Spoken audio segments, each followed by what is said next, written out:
We're ready.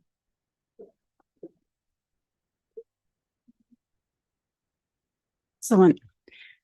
Hello, I'm Rachel Stemich, Historic Landmarks Commissioner, and I'd like to kick off our first official meeting for 2024.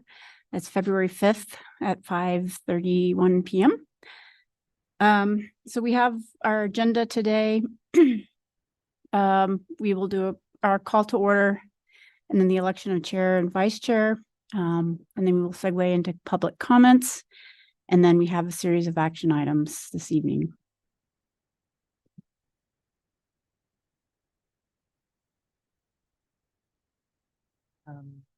Shall we move to the election? Yeah. Let's call to order, of course, the election of our chair and vice chair.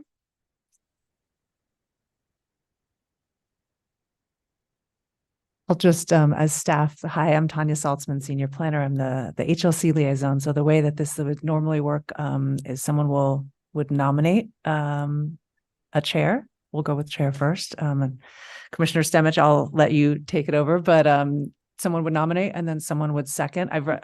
I'm jumping in because I know we have a lot of new members and we kind of do a lot of fun procedural things. So we'll have a nomination, a second, and then there would be a vote on that. And I realize you're all coming in pretty new, but yeah, that's my staff help. I guess a question then, are we having Zoom attendees who are also participating? Yes. Dennis Okay. Schmidling is on Zoom, I believe, and Lori Christopher tonight. Is that correct? Correct. That's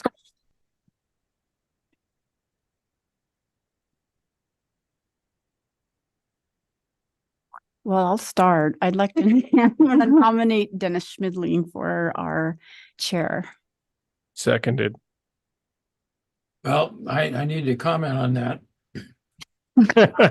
My schedule would not really permit me to do that role very well, but I'm more than happy to be vice chair.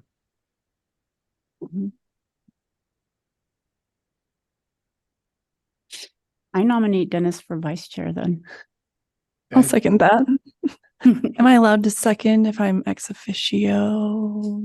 Nope. Okay, there we go. I will second the motion. There we go. Excellent. So our vice chair, that sounds like it's going to be Dennis Schmidling. Back to chair. Any nominations for chair? Well, this is Dennis, and I would nominate Rachel since she and I both have the longest history here. And Rachel, I make the nomination with recognition of full support to you as vice chair. Seconded. Thanks, Mark. Anytime. All right, I accept. Do we need to vote? Yes. All right. So for our chair position, Rachel Stemich is nominated. All who say yes. Aye. Myself. Aye. Excellent. And then for vice chair, Dennis Schmidling, all who say yes. Aye. All right. I think it's unanimous. Are the people on Zoom able to, can you all see the people on Zoom? Is there any? No, we can see ourselves right now. Mm-hmm. Will Groves, your planning manager back here. You're able to see Dennis and Lori, and you've got Henry Chief from the city of Sisters. Okay. We've got audio from them, but we don't. I can hear someone talking, but I can't hear what they're saying. That was Will Groves, our planning manager. He wasn't by a microphone, my apologies, but he was just Okay, explaining okay. that those of you who are on Zoom, we can hear you, but we're currently working on being able to see you. Okay. Thank you. Thanks for your patience, everyone.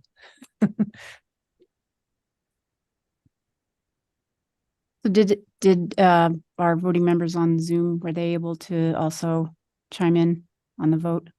I voted aye on both motions. So did I. Okay, excellent.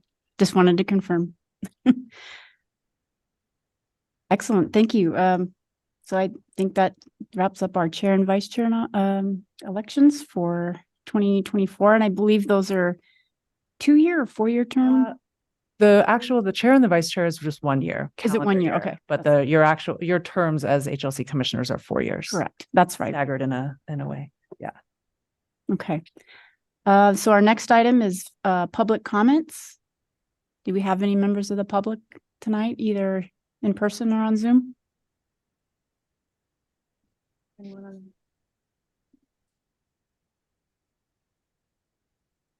All right.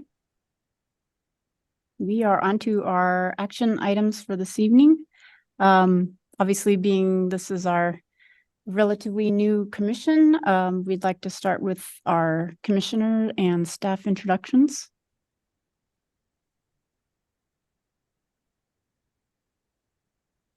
Would you like to go from left to right?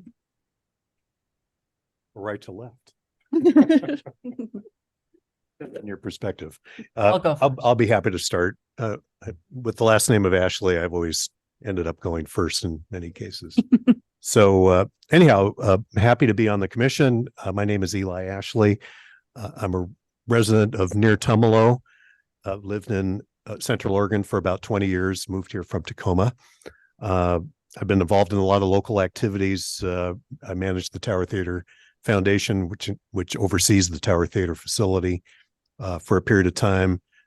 Some of my nonprofit charitable work is involving Healing Rains, City Club, United Way of Central Oregon, Council on Aging, a few other projects. Before that, what really got me into historic preservation, I guess, was when I was growing up.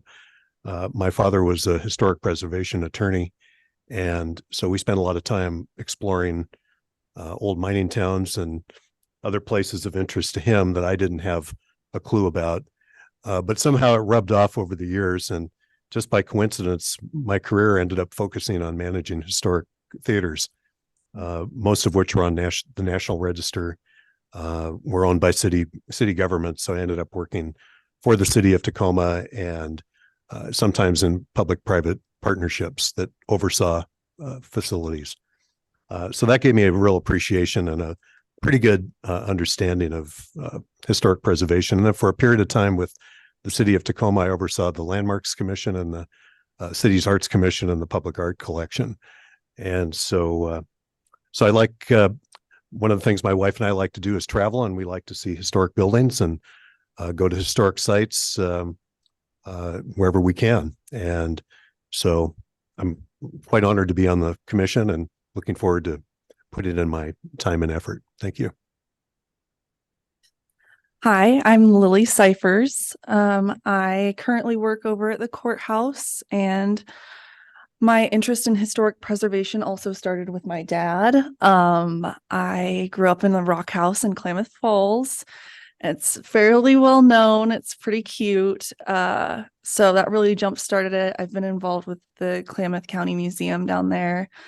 I've also done some work here with the Giving Plate. I'm just excited to learn more about historic preservation and be on the commission. My name is Rachel Stemich. Like I mentioned, I've been a landmarks commissioner. This is, I guess, going into my 12th year. I am a licensed architect. I have about 25 years of experience. I've been a Bend resident for probably 37, 38 years. I graduated from University of Idaho and initially went to the East Coast. I was actually in New England for 4 years. If anything, I'd say that's probably where I sort of whetted my curiosity for historic preservation, just because of the number of really, really old buildings there. And then upon returning to my hometown, I also realized that there's a lot of really awesome sites and structures here too. And that kind of got that in motion. I've been was initially pretty involved with the Historic Preservation Month of May coordination up until about 5 years ago. Just business started to take off, and I kind of stepped back from that a little bit. But yeah, so it's good to be here for year 12. Mark Hudson. I'm a resident of Three Rivers. Actually kind of newer here, only a year and a half. But have been involved with some form of historic preservation from an early age. My parents were the kind of people who fell in love with old houses, which would have 50-50 on a love-hate relationship with history from there. But it, I guess, went towards love. I have a degree in history from college in New York. And then from then on, I've been a professional preservationist for about 18 years, mostly of land resources. So natural resource and agricultural resources, but definitely have had wonderful opportunities to work on archaeological and historic structures. So starting with the first thing I got to work on was a Hernando de Soto contact site in North Alabama, and worked on a couple of Indian Mound projects in the Southeast, and then was in North Florida, where city of St. Augustine is, the oldest city in the country, and got to work on 16th century sites here and there. So doing that in my current role here in Oregon, I am work for Oregon Agricultural Trust, and I do agricultural preservation, which is also, again, very intersectional with heritage kind of stuff. And with lots of century farms, a lot of sixth generation farmers and ranchers I get to meet with on a regular basis. So it's kind of interwoven in everything I do.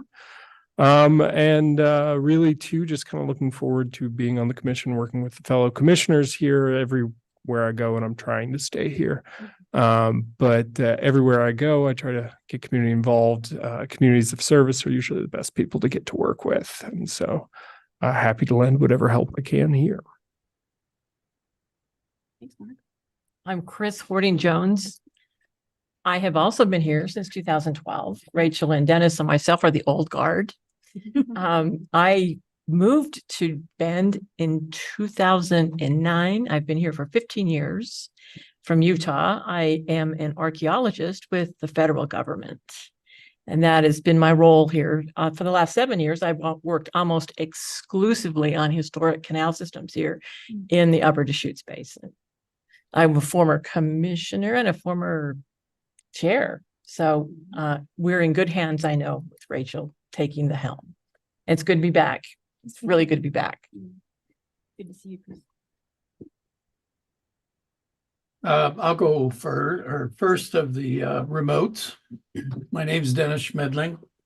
I actually began my interest in historic properties by living in a Frank Lloyd Wright house in the late 60s, and was part of the new theatrical company in San Francisco called the American Conservatory Theater, and we restored 2 theaters there for our production company. I went on to join a graphic design firm that was nationally based, and we did a lot of work in conjunction with Sasaki Walker and Associates, which was at that time the second largest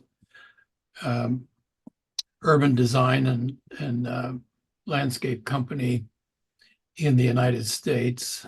And we worked on historic properties all over the United States, restoring historic properties and setting up historic districts. So that kind of represents a little bit of my background. I actually worked with the city of Tacoma. So at some point, we should probably compare notes, but I helped design the public art program there with a team of people that were consulting with the city of Tacoma. And we replicated that same model in the city of Lake Oswego, and then a number of other cities on the West Coast over about a 20-year period of time. I joined the commission here, I think, in 2011. So right about the same time Rachel did. So that's it for me.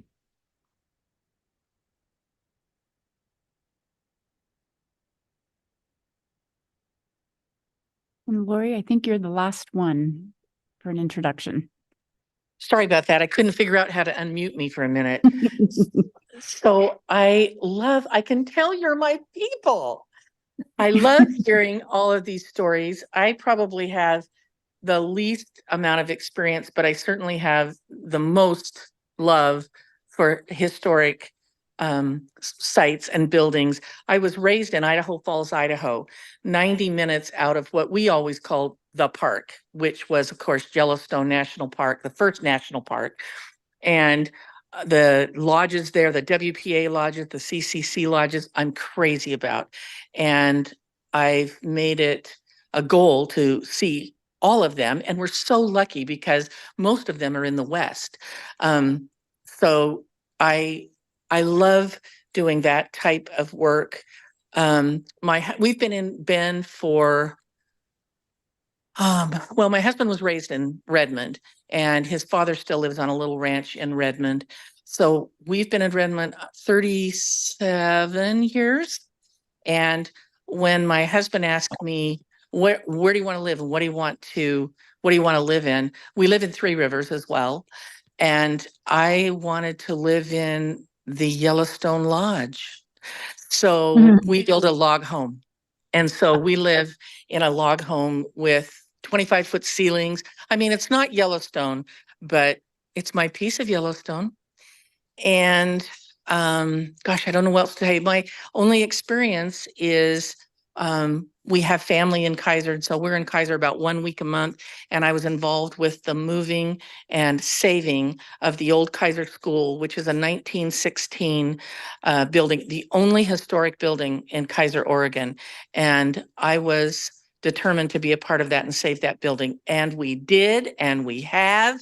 And it's a cultural center now where everyone can come in and see it in all of its glory. And it's exceedingly fulfilling. I don't really have anything else to say. I've got the least amount of experience, the most amount of love. We can tell.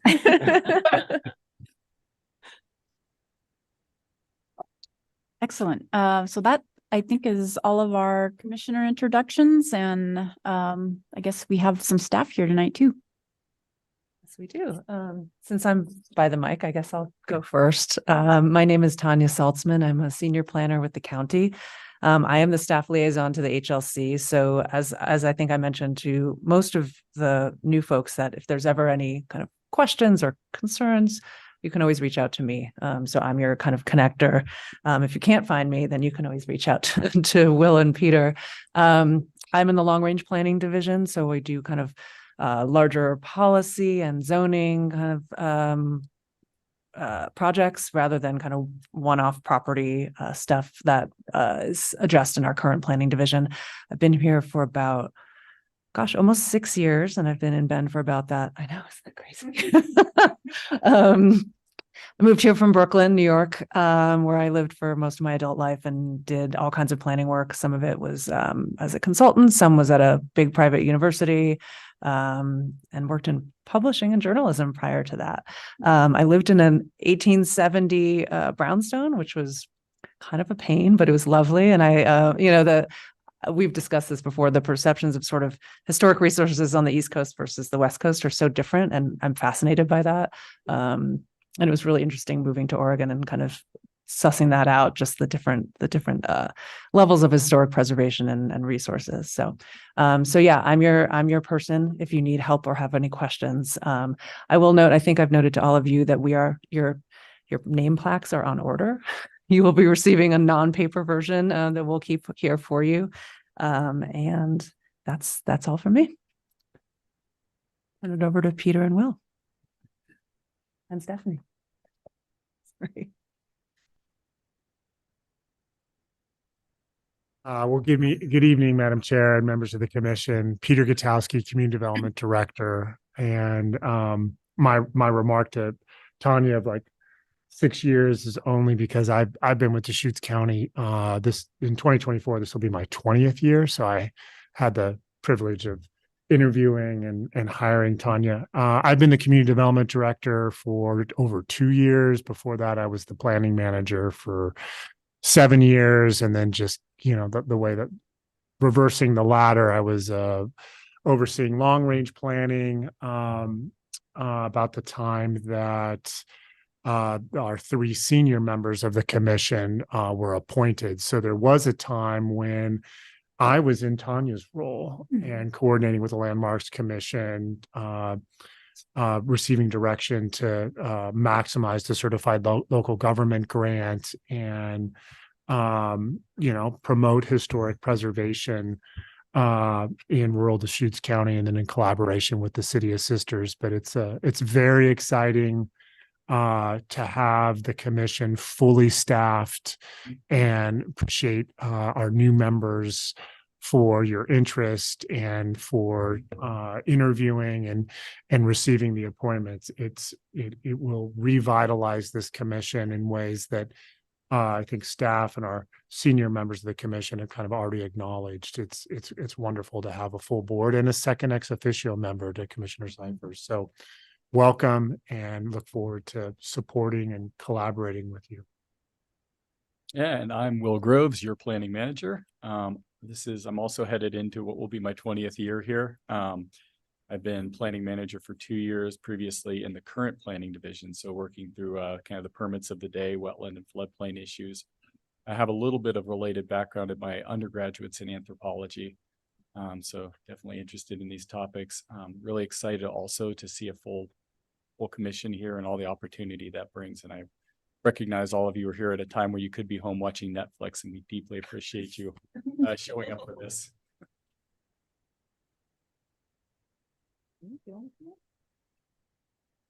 You can stay.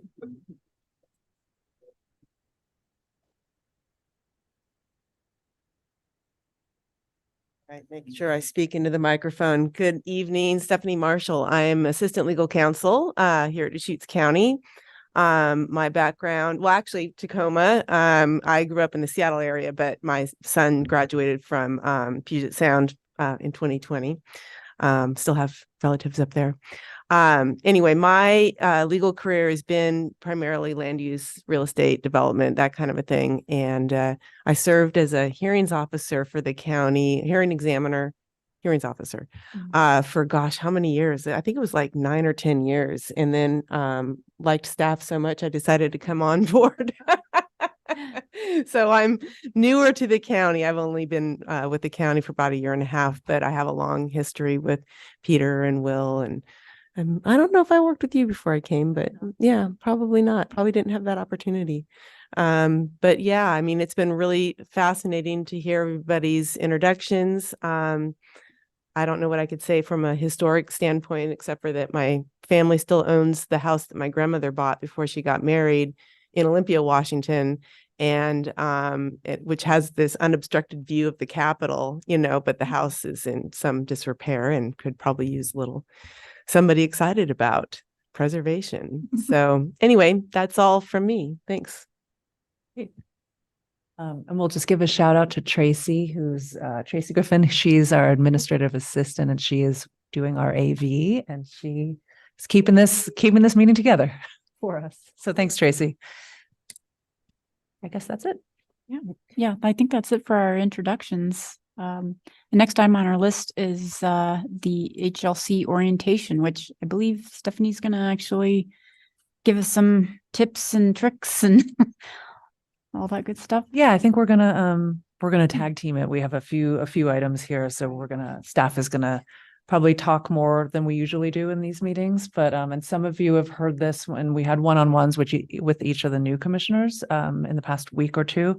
So some of it will be a repeat, but it's important to set the stage and set the table for this. And this is a great opportunity to do it as we kind of reinvigorate the commission. So I think we'll start with. We have a hand in the back.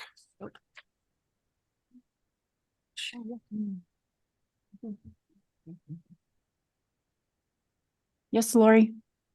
So I did not receive an agenda or a packet. Should I have received something or will I receive that before each meeting? I didn't know. Yes, that was emailed to everybody on Monday, last Monday, a week ago. Oh, and you might have been spammed. I wondered. Okay, I'll look in spam. But I will say, if you have access to the internet right now, if you go to deschutes.org/meetings, you can find the Mhm. packet listed there as well. Okay, thank you. So do that and kind of drill down to this meeting and you'll see a agenda and agenda packet. You'll see a little PDF icon so you can download it or view it there.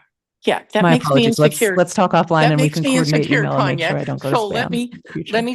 I'll just participate in the meeting and then I'll find it after. Sounds good. So we're going to start with a brief overview of the policies and procedures manual. Peter's going to do that. You all received that as part of your packet. And for the new commissioners, we've already chatted a little bit about it, but it's a good refresher for everyone. So thanks, Yeah, Peter. thanks, Tanya. And again, Madam Chair and Commissioners, Peter Gutowski, Community Development Director. I'm just going to highlight some elements. I know for our newer commissioners, you had the privilege of kind of getting onboarded with Will Groves and Tanya Saltzman. But the points that I wanted to highlight for you, just to maximize everyone's time, is this Landmarks Commission obviously serves as the policy advisory body for the Board of County Commission as it pertains to historic and cultural resources. And you also have another role in that when there are additions or alterations, or sometimes there's been proposals for demolitions on locally acknowledged historic sites or historic resources, you act as a decision maker through what's called a quasi-judicial process. And this is different than the Planning Commission. The Deschutes County Planning Commission really focuses on land use policy and changes to code that can allow for different types of development or development subject to different standards. So you really serve in two capacities, and it's somewhat unique. You have a responsibility for overseeing historic preservation in rural Deschutes County, and then through I guess you would say an intergovernmental agreement, and Dennis Smidling is the representative from Sisters. You also provide policy and oversight on alterations or additions and whatnot for the Sisters Sisters community, meaning the city of Sisters. And that's why we have a Sisters representative this evening who will introduce themselves. We probably should have allowed her to introduce herself. So we'll double up on that just to allow you to get to know Sisters staff as well as kind of the projects that they're undertaking. I wanted to, so with that as a backdrop, and if you have any questions, you have an incredible team here that has experience with our codes. I know Stephanie this evening is just going to reiterate some of the aspects related to public meetings law, conflicts of interest, ex parte contact, what it means to have a quorum. But I thought it would be worthwhile just to take a couple of minutes to describe what, over the last few years, what was the most controversial project that we had. And I actually was prepared for this, but that Commissioner Chris Horting-Jones recognized the work that she has on her day job. And she, as I recall, had to kind of recuse herself because of her employer. But our two most controversial projects in the not too distant past were national nominations on the National Register of Historic Places for two canals spanning 3 or 4 years, approximately. One was the Pilot Butte Canal, and the other one was the Central Oregon Canal. And what made this, there were so many facets to this project, but what stood out to me is when someone wants to nominate a historic site, a historic property, historic resource locally through our comprehensive plan, state law requires, it didn't used to be this way decades ago, but state law now requires property owner consent. Okay. Interestingly, in our code, and we did a declaratory ruling, and the board confirmed that ownership at the local level includes holders of an easement. So when these nominations were formally submitted, we received it, the process was opened by the State Historic Preservation Office. Applicants who lived near these canals had the ability to apply to nominate these two canals for the National Register of Historic Places. And the difference between the national process and the local process is the national process doesn't recognize holders of an easement as being property owners. So that added quite a dynamic element as property owners along two of those canals with excellent consultants were able to demonstrate the characteristics associated with the canal that warranted consideration, starting with the State Advisory Committee on Historic Preservation, which the State Historic Preservation Office reports to.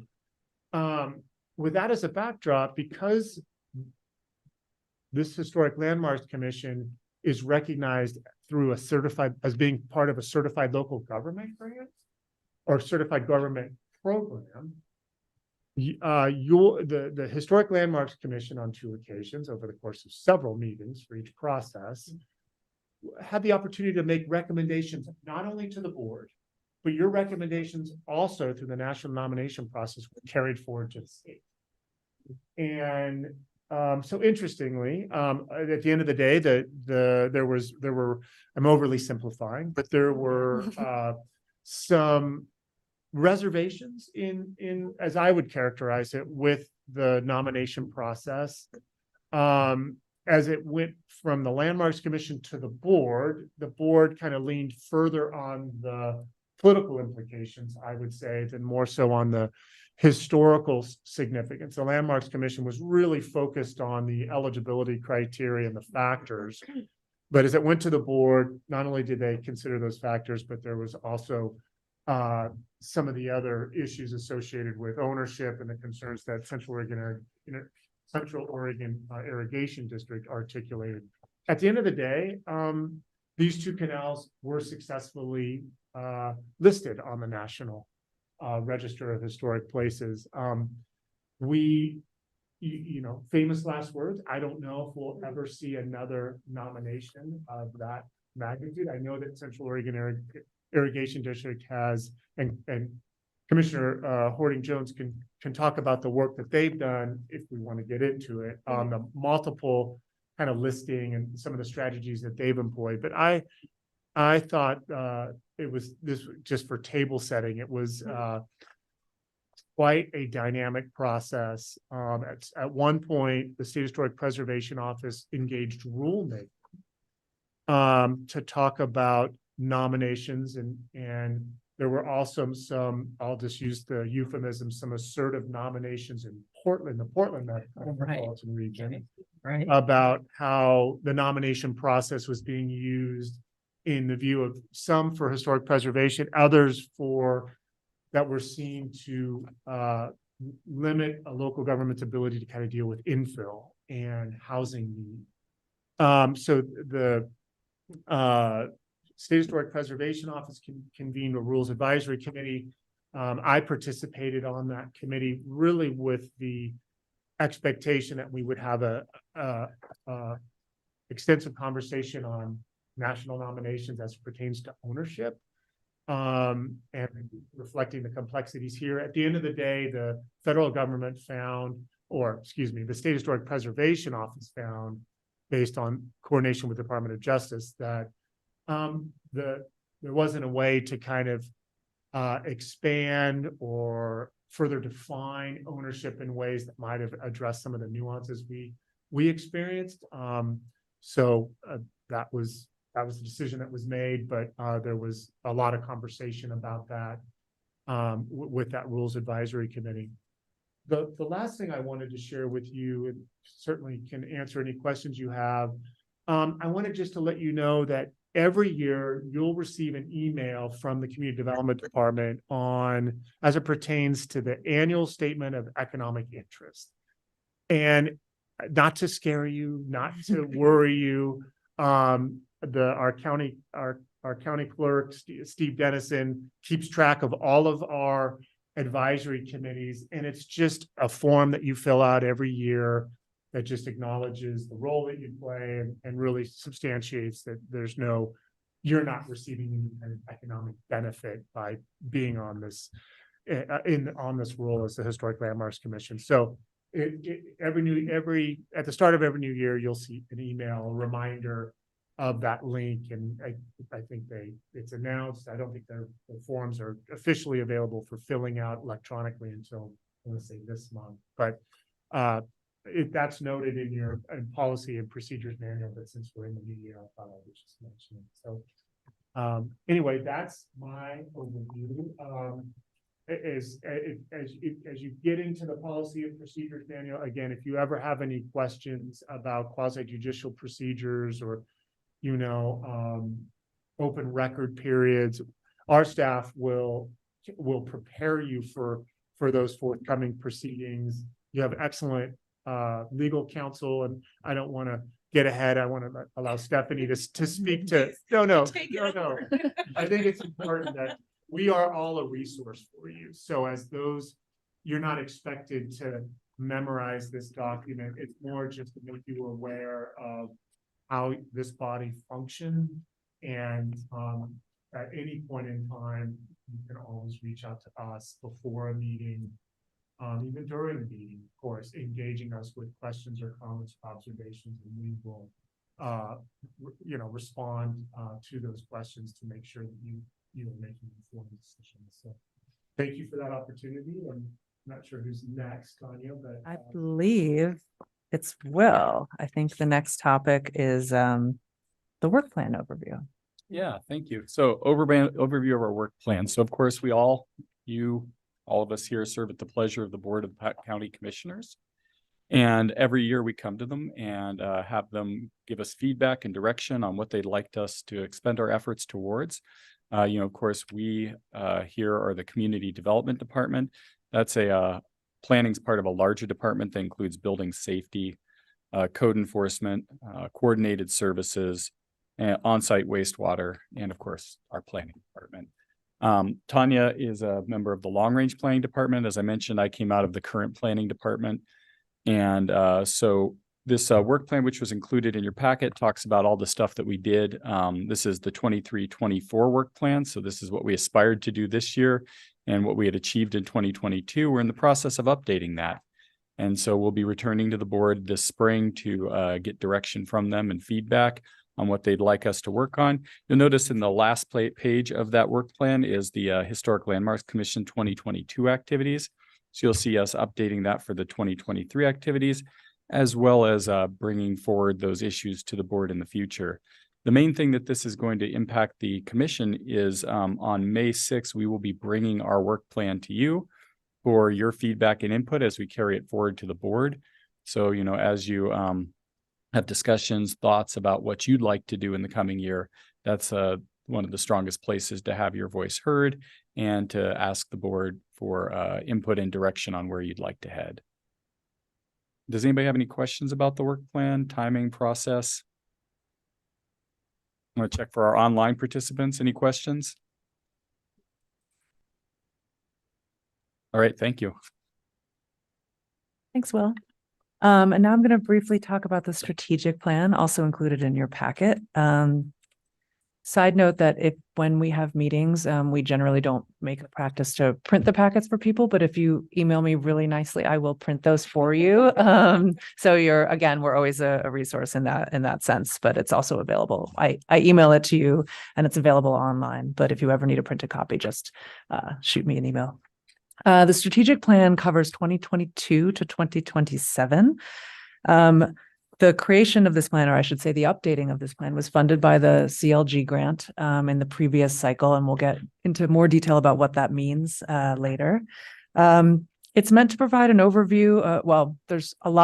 It shares a lot of the same content as the policies and procedures manual in terms of the background information, what the HLC is, what its jurisdiction is, et cetera. It also contains a list of the current Goal 5 resources, just like the policies and procedures manual does. They travel separately, so we wanted to include that baseline stuff in both documents. And then at the back of the plan is the actual goals, objectives, and actions. In the memo that I provided here, it goes into some detail about the process that the strategic plan underwent. We tried, one of the things we have been struggling with, and I think I was pretty frank to all of you in the interview process of the new commissioners, is generating interest and generating engagement. So we really wanted to make an effort to kind of get people aware of this and get participation. So we tried to, do that through press releases, social media. We had just an email list of stakeholders that we knew through our own networks and through our professional organizations, of course, our website, all of that good stuff. We had 2 forums that actually turned into 1 forum, which was an opportunity for people to speak about their thoughts about preservation and their goals and their just concerns and questions. What else did we do? We had an online survey that just asked the same questions. What are people's goals? One of the it comes down to education and awareness, and that's really the central tenet throughout the strategic plan, is just connection and collaboration and education, just getting it all out there, whether that's within the historic preservation community, so with the other HLCs in the region, or with the historical societies, or out there to the public. So that's kind of the basis of the strategic plan. Let's see, what else did we have here? We did some individual stakeholder interviews for the similar themes.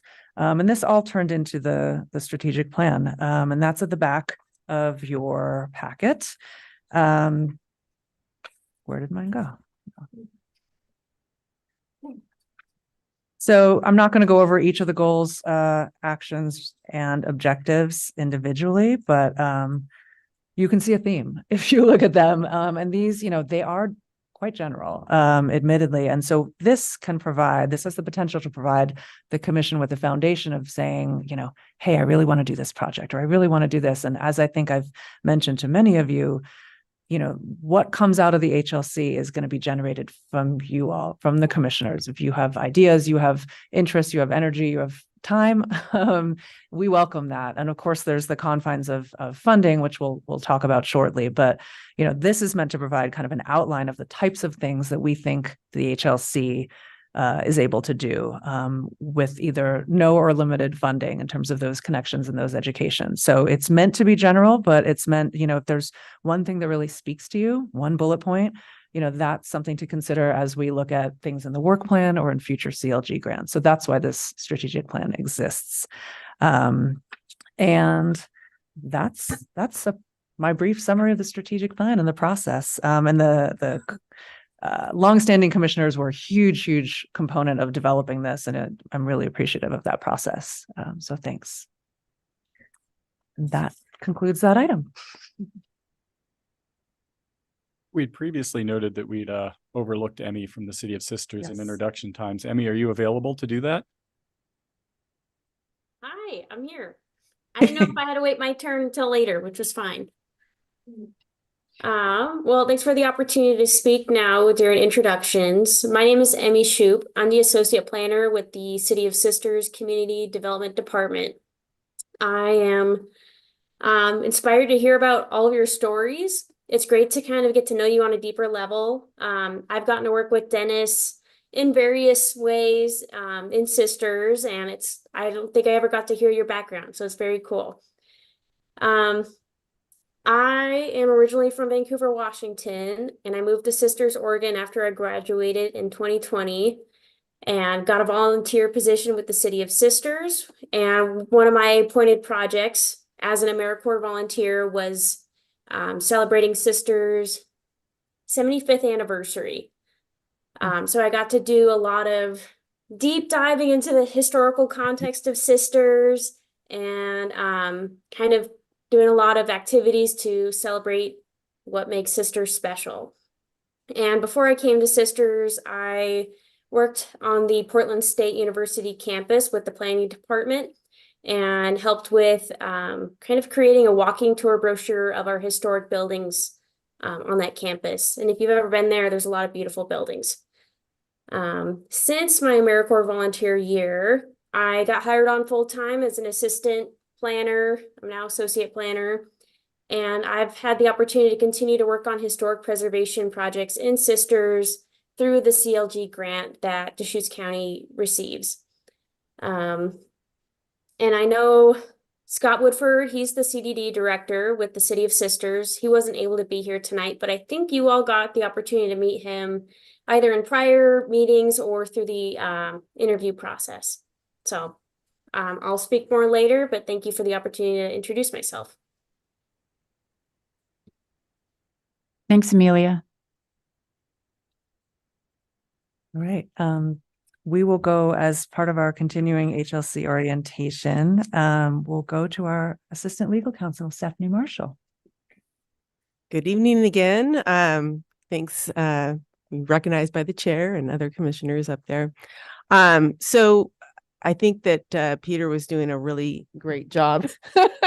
Here's the mic, have it back. Yeah, because there are different hats that the commission wears.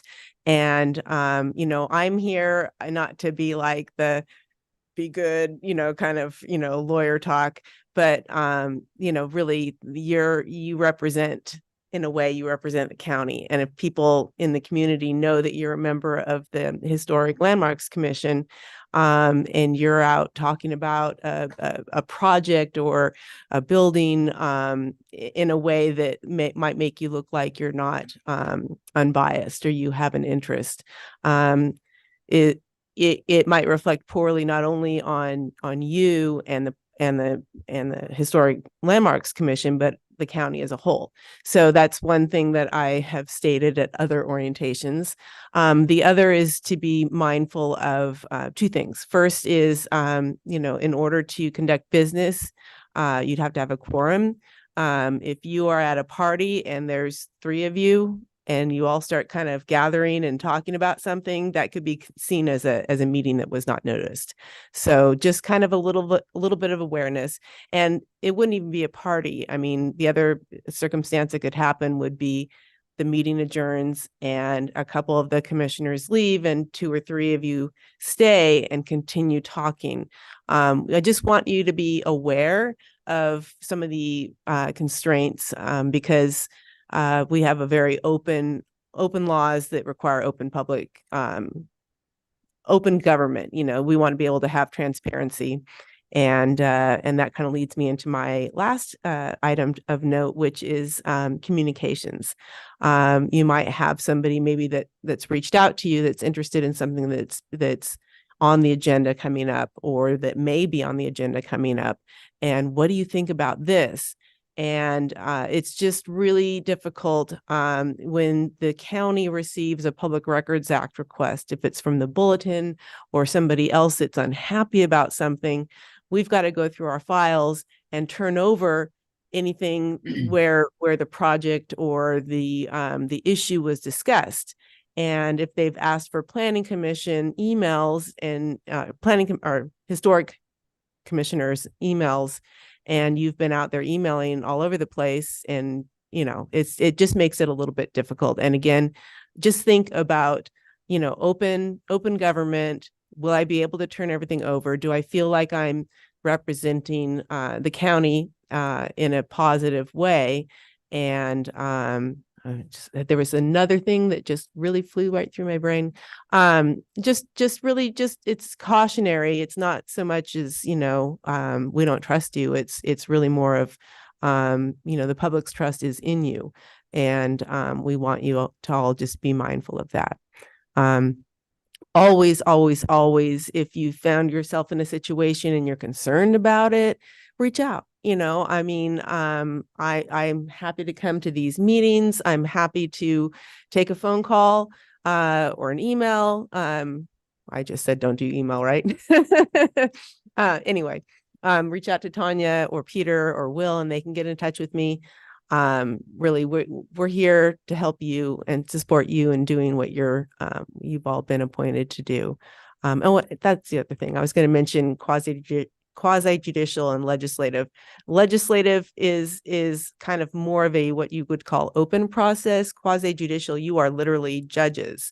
And so any kind of anything that looks like you've prejudged an application, or if you have an interest in that application, obviously direct interest is one thing, kind of aside, you know, like, oh, my brother-in-law's sister owns it, you know, disclosure, so that it's, again, open, Sunshine Act, all of that wonderful stuff to keep in mind.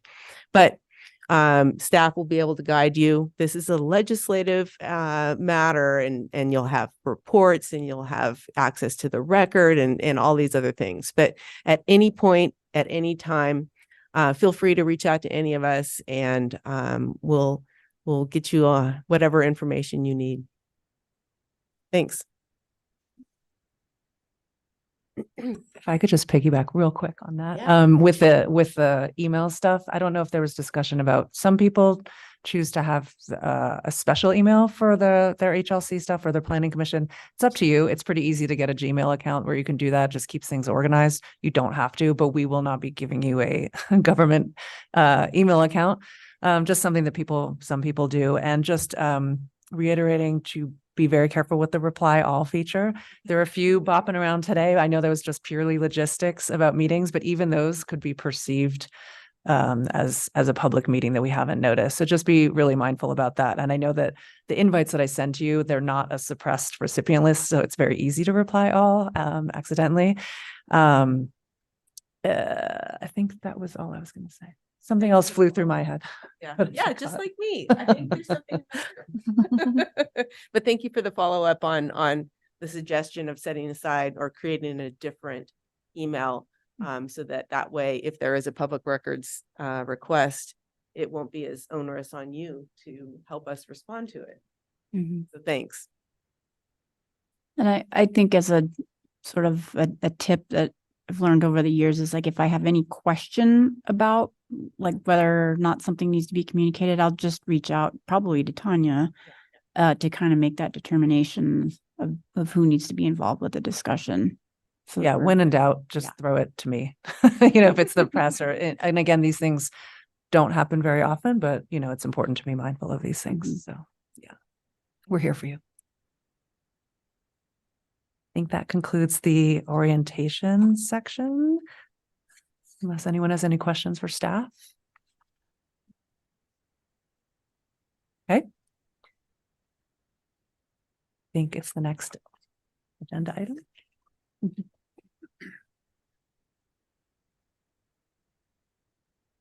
The City of Sisters presentation. Yeah. So it sounds like it's Amelia again. Okay, great. Well, let me pull up my presentation real quick. And just to make sure, can you all hear me okay? Yep. Yes. Yep. Thank you. Can you see the presentation okay? Yep. No, No, thank you. I think Not us here in person. We just see ourselves. I think it's our end. We'll give us a second. We'll troubleshoot. Sure. Thanks, Emmy.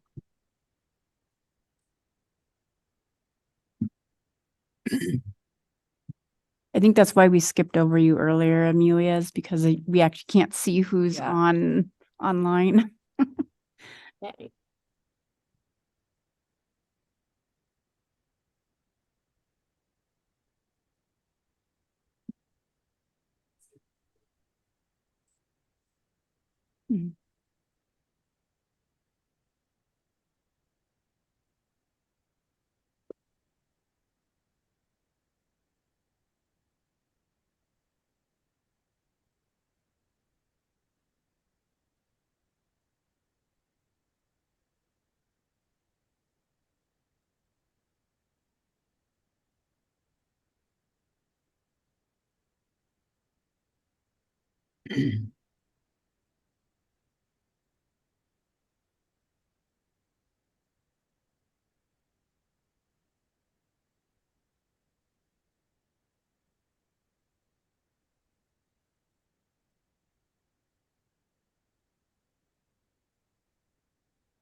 That's where we are on technology. Y'all kind of see that a little bit.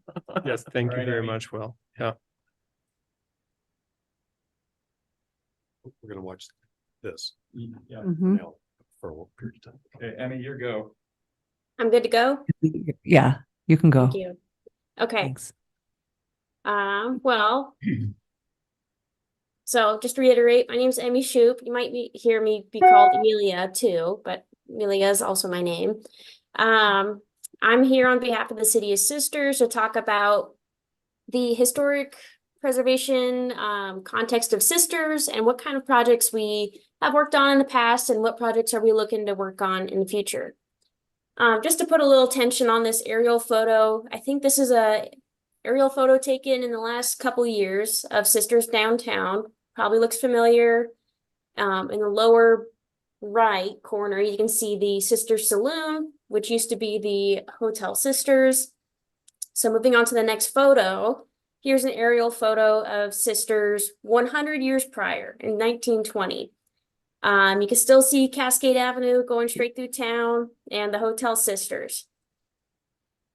So just to give you a really quick snapshot of Sisters history, the town site of Sisters was first platted in 1901, but Sisters didn't become an incorporated community until 1946.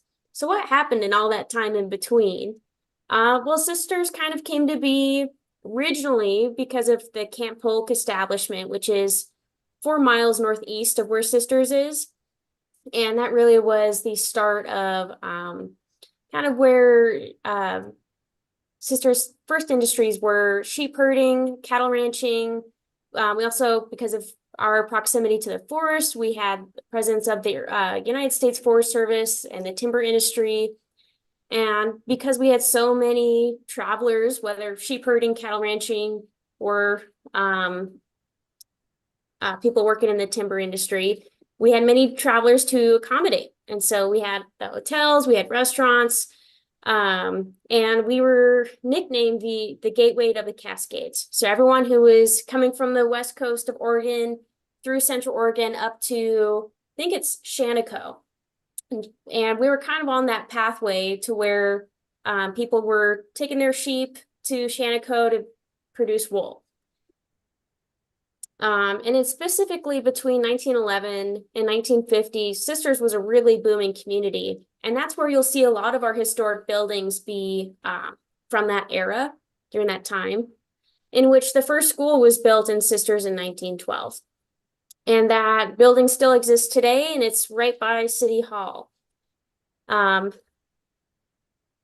I'll move on. Oopsies. There we go.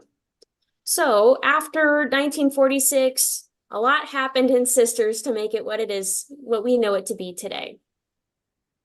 So the timber industry began to decline around 1953, and given that that was such an integral part of Sisters industry, other things kind of started to decline with it.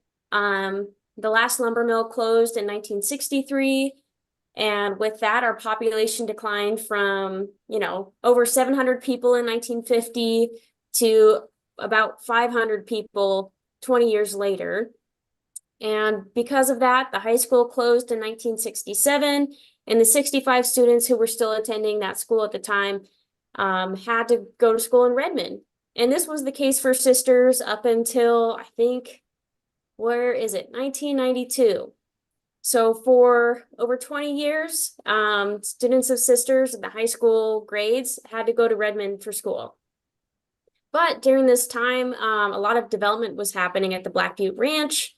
Home sites were being built, and the developer out there started kind of working with the city council to see what could they do to make Sisters, I guess, a vibrant community that residents of Black Butte Ranch and other adjacent residential developments to have a place to go to recreate and kind of somewhere to go shopping.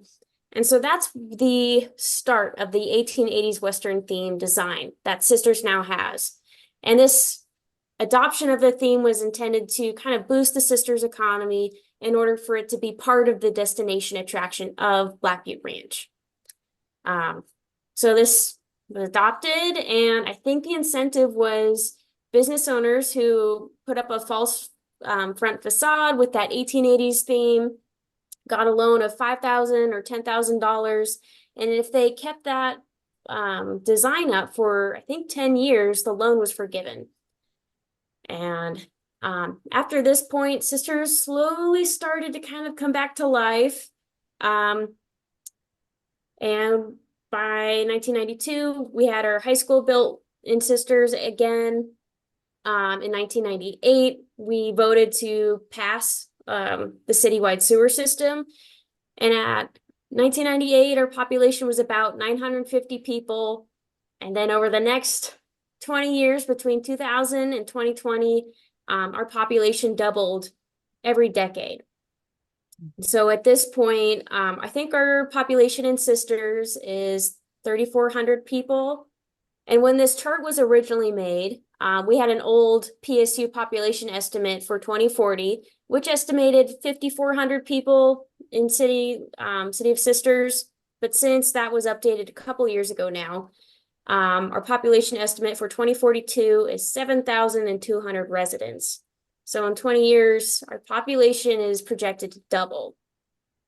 So because of that, we're going to start seeing a lot of competition for a lot of existing historically eligible significant sites that might be competed out for redevelopment because of this need for accommodating growth within our existing city limits. So to give some more historical context of projects Sisters has done in the recent past, we've done a reconnaissance level survey in 2003 and then an updated one in 2018. So this reconnaissance level survey, you might hear me call it RLS, is a basic approach for documenting and evaluating large groups of historic buildings. And it's only really a visual evaluation of those properties. It's not a very in-depth assessment of associated historical events or of individuals, because that would be more of an intensive level survey.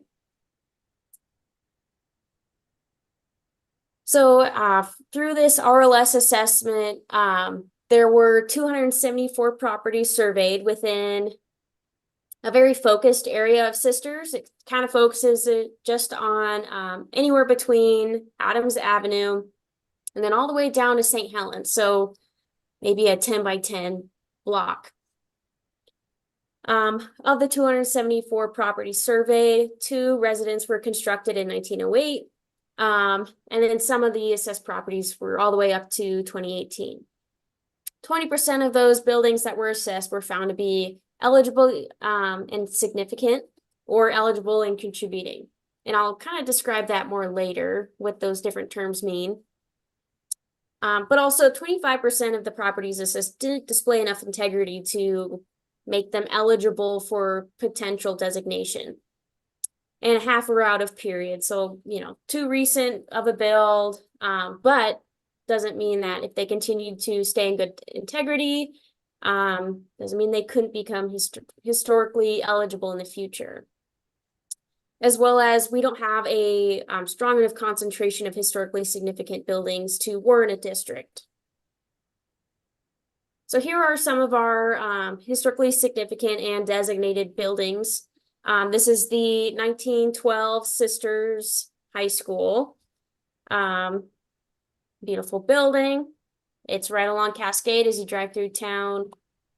A couple of our local registered buildings would be the Hotel Sisters. That was also built in 1912. There's a lot going on in Sisters at that time. And then we have the Late Hauser store. I'm trying to remember when this one was built. I think it was somewhere 1945. I might be off. There's 3 different Late Hauser stores. The first one burned down. This is the second one here, which is now Sisters Bakery. And the third one is the Sisters Habitat store, which was built in 1950.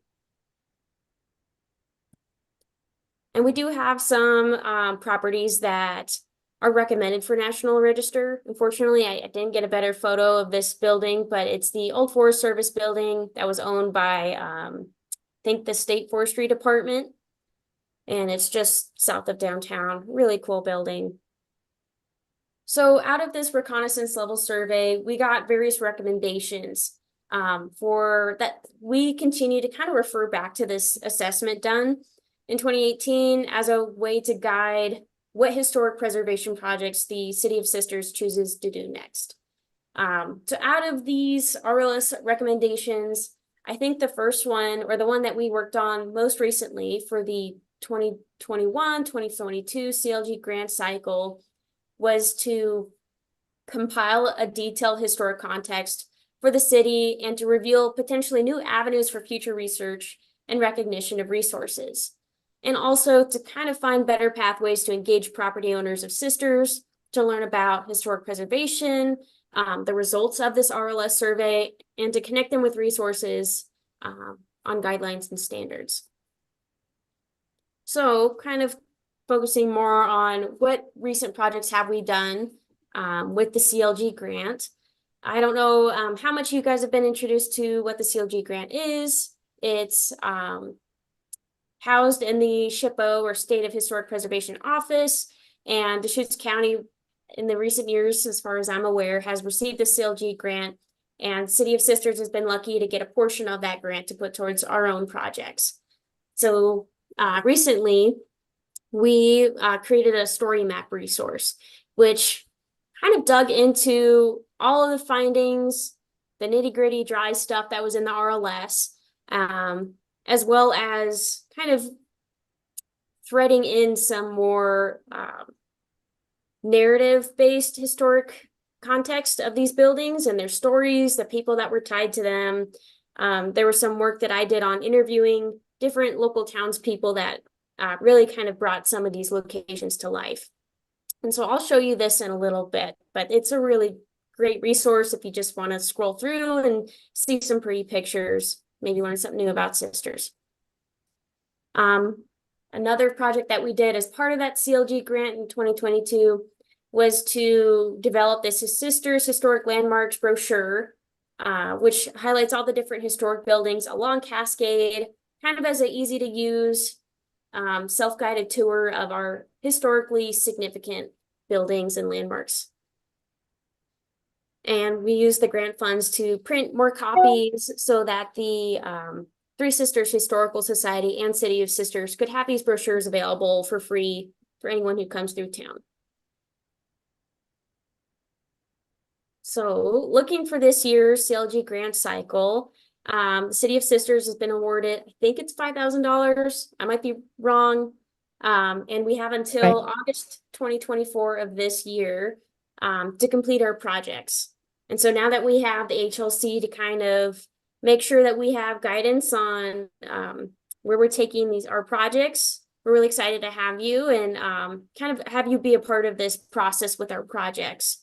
So this year we're focusing on preparing guidelines and recommendations for fire resilient building materials that will comply with our existing 1880s Western design theme.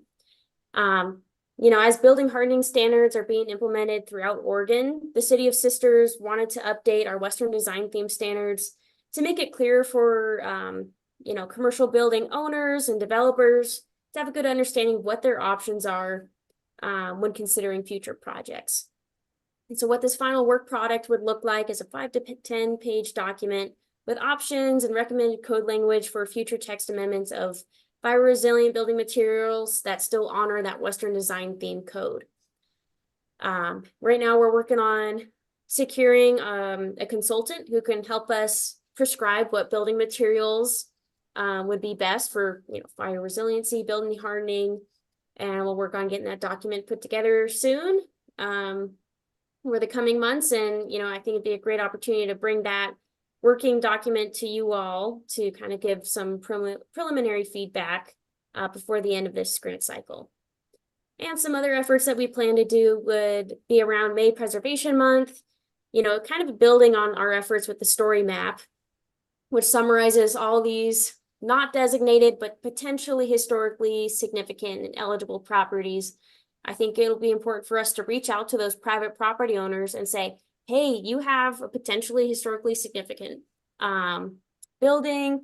Here's what you can do if you're interested in designation, and really kind of taking that next step of engaging with those private property owners, because we can't force them to designate their buildings unless it's something that they want to do. So I'm going to show you the story map just really quickly, but wanted to give you the opportunity to see our contact information. So if you have any questions, feel free to follow up with me. My name's Emmy, or you can contact Scott Woodford if you have any questions or feedback about what we're doing here in Sisters. So I'm going to click this link. Hopefully it takes us where we're supposed to go. Let me know, can you all see the story map? It should say historically significant sites of Sisters. No. Yeah. Not yet. Not yet. Okay, I'm gonna reshare and maybe that'll fix it.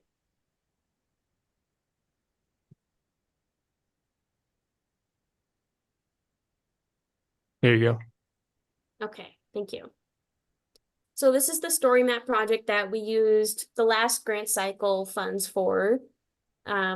It was in partnership with Deschutes County, the Three Sisters Historical Society.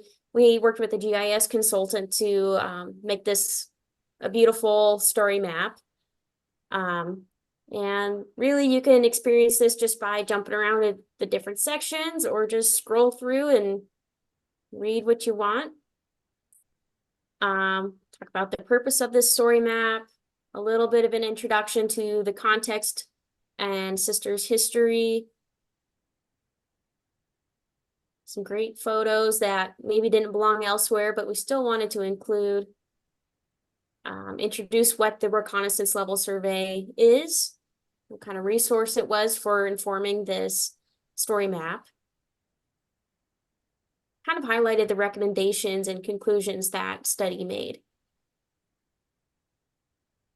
So here, the story map kind of highlights the different definitions that we'll be using for these different locations or buildings. So like eligible contributing is a building of historic integrity and age that is eligible to be considered for a listing in historic register, either as an individual resource or contributor to a historic district.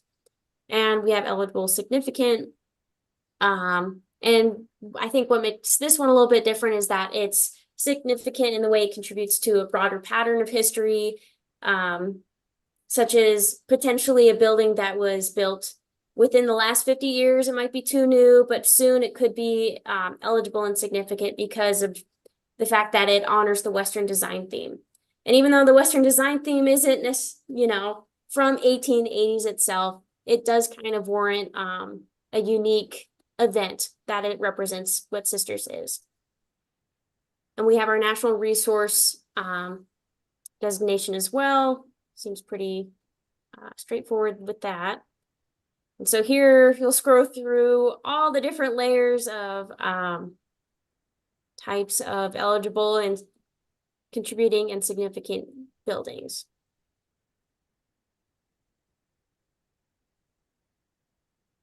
And I've kind of broken this down by eras just based on how the RLS assesses how these buildings popped up during certain periods of time in Sisters. Why is that significant?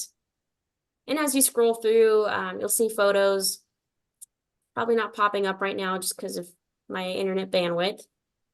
But I welcome you guys to check it out. And you can find it on the City of Sisters website. And what I think I'll do is I'll forward my PowerPoint to Tanya. And if you guys would be interested, she can forward it to you and you can access it at any time. Before I end my presentation, do you have any questions for me at all? Emmy, for the mailer, are there local incentives for designation? I know about the state and federal. No, and I think that would be something that we could consider with future CLG grants. Not sure how that works, but we have a URA district that kind of has a pool of money that we can use to incentivize development or a certain kind of development. And so right now our URA funds are being used towards workforce housing, affordable housing, but it might be a great way to kind of incentivize retaining our historically eligible, significant contributing structures too. Thanks. Thank you. Anything else?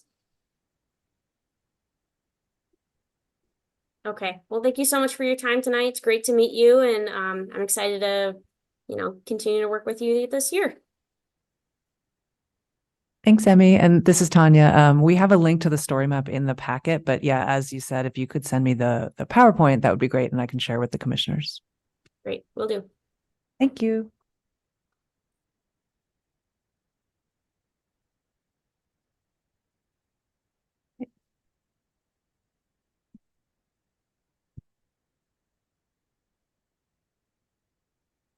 Okay. And I think that's it for our first action items for the orientation, right? Yeah, we're on Staff. the Staff staff number 4, past accomplishments and future aspirations. So I'll kick that off since I swear normally I don't talk this much during a meeting, but so this is just meant to be a summary of past accomplishments and future aspirations to get people's kind of juices flowing about what they are interested in doing within, and I think we've recognized the funding streams or lack thereof to the HLC. So the primary funding stream that we have available to the HLC is what Emmy was describing just now, is the CLG grant. So CLG stands for Certified Local Government. This is administered by the State Historic Preservation Office. To be a certified local government, there's a few requirements. You have to have a historic preservation code, a historic landmarks commission, and I believe you have to agree to comment on National Register applications. So Deschutes County, along with the City of Sisters, has been a CLG for quite some time. Grants are given about every 2 years, every 24 months. It's a little bit less than that, but so they're non-competitive grants, meaning everyone wins. It depends on how much money is available. So it's usually they usually say it's between $10,000 and $15,000. It depends kind of how many people actually end up applying. Those always require a 50-50 match. So we usually match that with staff time. So it's my time, it's Peter and Will's time. And there's an extensive list of sort of what qualifies and what doesn't, but all of the things that Emmy noted that Sisters does, those are really great examples. A lot of education. Their story map is fabulous. I know that the visual was difficult to see this time, but I encourage you to look around in it. They did a great job, that type of thing. So just sort of amplifying the work that's being done. So I have in the packet a list of a lot of the CLG grant projects that have been done in the past.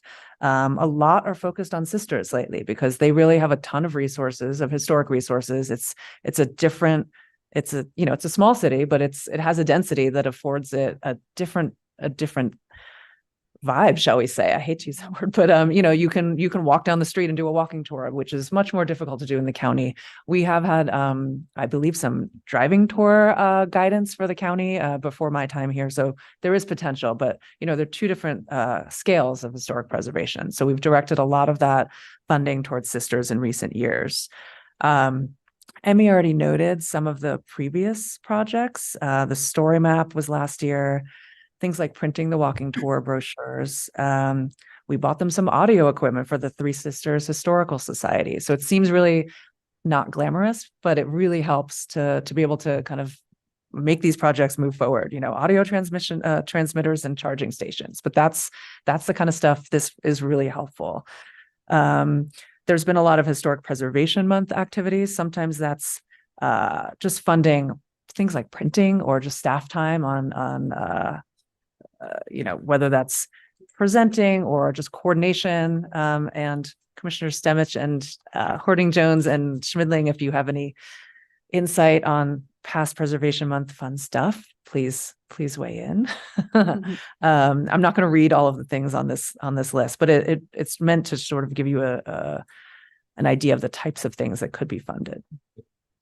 I'll pause there. Any comments or questions or thoughts so far? No. Okay, cool. The current cycle of CLG grants, it's a smaller amount. This was owing to a kind of lack of identifying appropriate projects for the last cycle, but they're really good projects. So as Emmy noted, there's the Sisters building hardening program, which they're working on. That's kind of the bulk of the money this year that will be paying for the consultant. We are considering doing a mailer to the Deschutes County historic properties as well, similar to what Emmy noted. hey, you are historic or could be historically designated. Here are some of the benefits. An update to the Dial web platform. This is sort of a back end text thing that's very, very simple. But so Dial is the county property information system. You can put in any address and it'll tell you a lot of information, whether it's the sale price or the zoning or the special permits. You can pull up all this stuff. It's an amazing tool. And it's lacking in some historic resource information. So I think it came from the city of Redmond, actually. And while Redmond is not part of the purview of our CLG, the Dial platform of Redmond is. So we kind of are managing that to just get that historic district that's in Redmond in Dial. It's pretty simple, but it does take staff time. And so that's a grant task. Some of the rest of the tasks are things that are essentially staff time, review and compliance. It's essentially my time and coordination with other agencies. We're going to get a membership to the National Alliance of Preservation Commissions, and we'll make that information available to all of you. And those are the tasks that are happening in this grant cycle. So that ends at the end of August. And then comes the fun part, is figuring out the next grant cycle. And this is where you all come in, particularly. So as we're talking about all this stuff, I want you to be thinking about things you're interested in, things you think might be applicable within the CLG grant. And of course, we'll have a discussion about what's eligible and what's not. And talking about goals for the future. One big thing that's coming down the pike is rulemaking for Goal 5 cultural resources. This is a thing that's happening, I believe it's this entire year. So DLCD, Department of Land Conservation and Development, has established a rulemaking advisory committee to further drill down on how to engage tribal governments, how to acknowledge resources, but not spill the beans about where they are, all of that kind of stuff. There hasn't been that much attention paid on the state level. So they're going to be hopefully doing some rulemaking, and then that could potentially be a comprehensive plan amendment on our side. So once that trickles down from the state, we put it into our local code. That could be a project for a future CLG grant or a goal. And this is kind of where I'll make it a little more open conversation.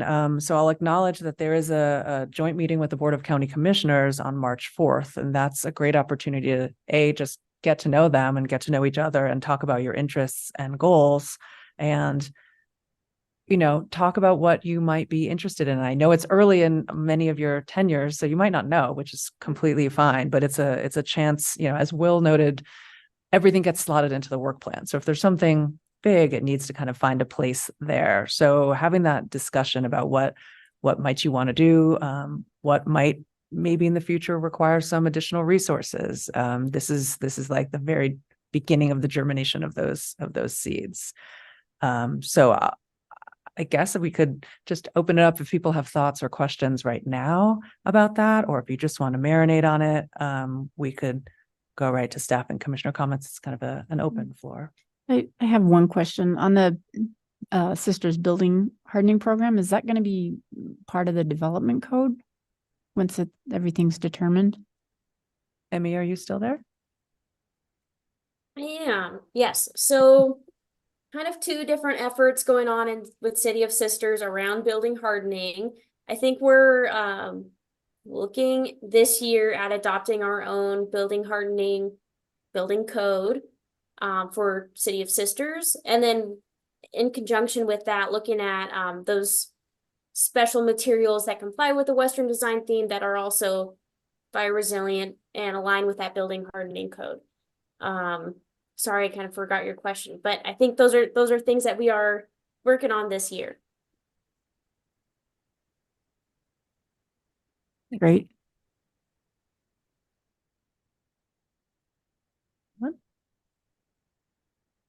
On the preservation month, Tanya, have you heard any rumblings from any of our usual cohorts? Good question. For I have starting? not actually, and my intention is to reach out to Kelly Kennan Miller of the Deschutes County Historical Society and Museum.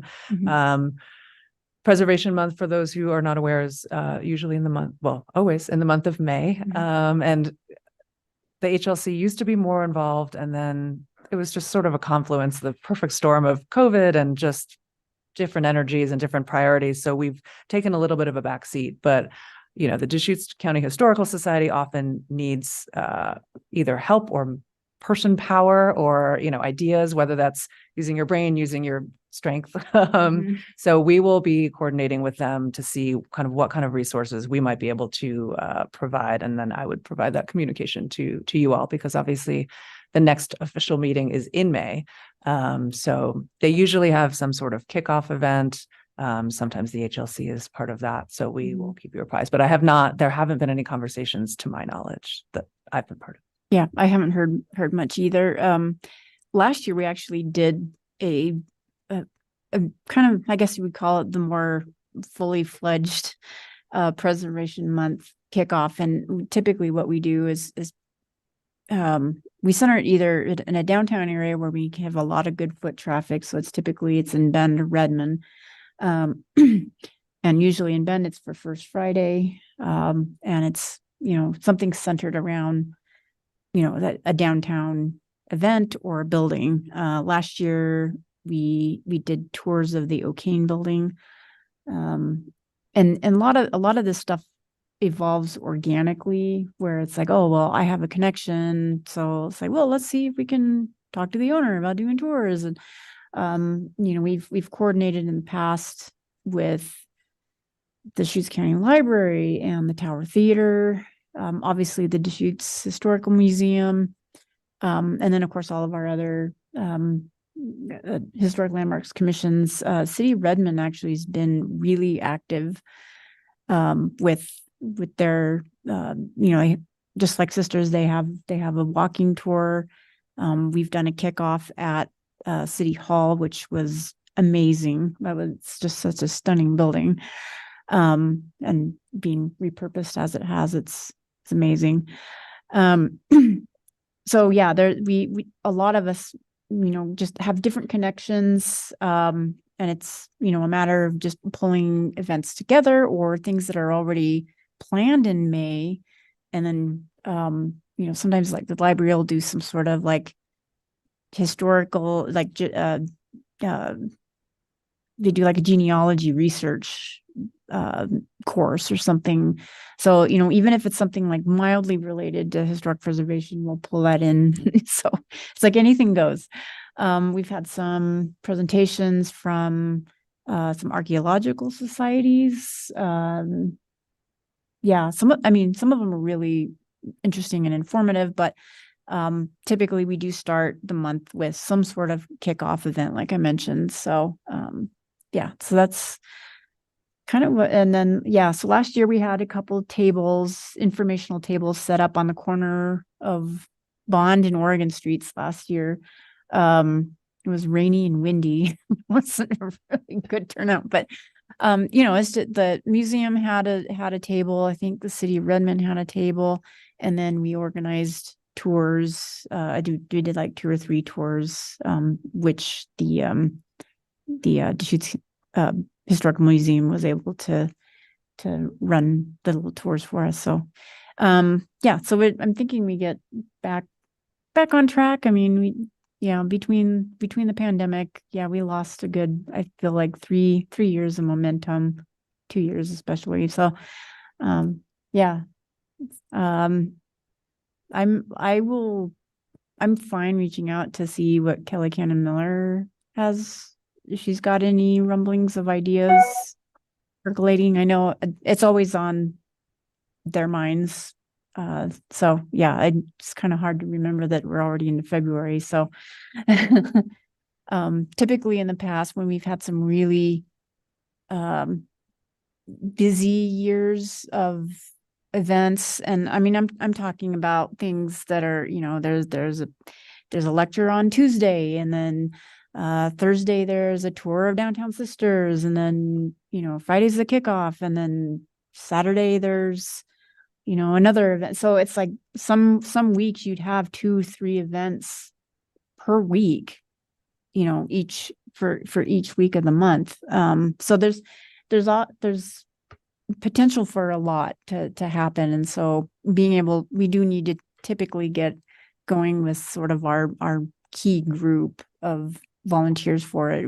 We need to be going now, basically. So, yeah, it takes a little bit of time just to pull all those resources together and and get some semblance of what the calendar will look like.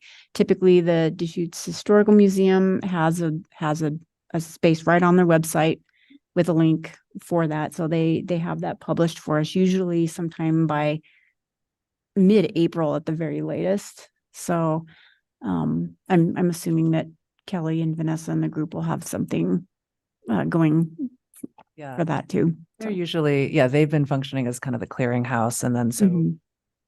HLC commissioners from this body can kind of join as as independent people. It's not like, oh, the whole HLC needs to do this event. You can kind of do what you would like to do or have a talent to do. It's they're Mhm. anything is welcome. And But there was it- a really great event, I think it was last year in Redmond at the church that's the pizza place now, Grace and Hammer, and very good pizza. But they did a thing, it's a repurposed church, and I guess they solicited photos of people who had been married there. Oh yeah. And they did an event around that, and it was I did not attend, but I heard about it, and it was just creative stuff like that. It's pretty cool. Mhm. Yeah, and that's the thing is, like, if it's something like that, that might have been an independent event, but if it was in May, Yeah. then we can include it in our right. And that, that start thinking about ideas that you might have, and I mean, and like I said, anything goes really that's even partially related to historic preservation or buildings or tours. 1 year I bit off more than I could chew. Actually, 2 years in a row I did this. I did a bike tour, historical bike tour, and I used part of the Oregon Scenic Byways tour that goes through Tumalo, and using some of those resources from the state, and then of course obviously our list of local resources. We made a little tour that stopped all over Tumalo as much as we could get, and then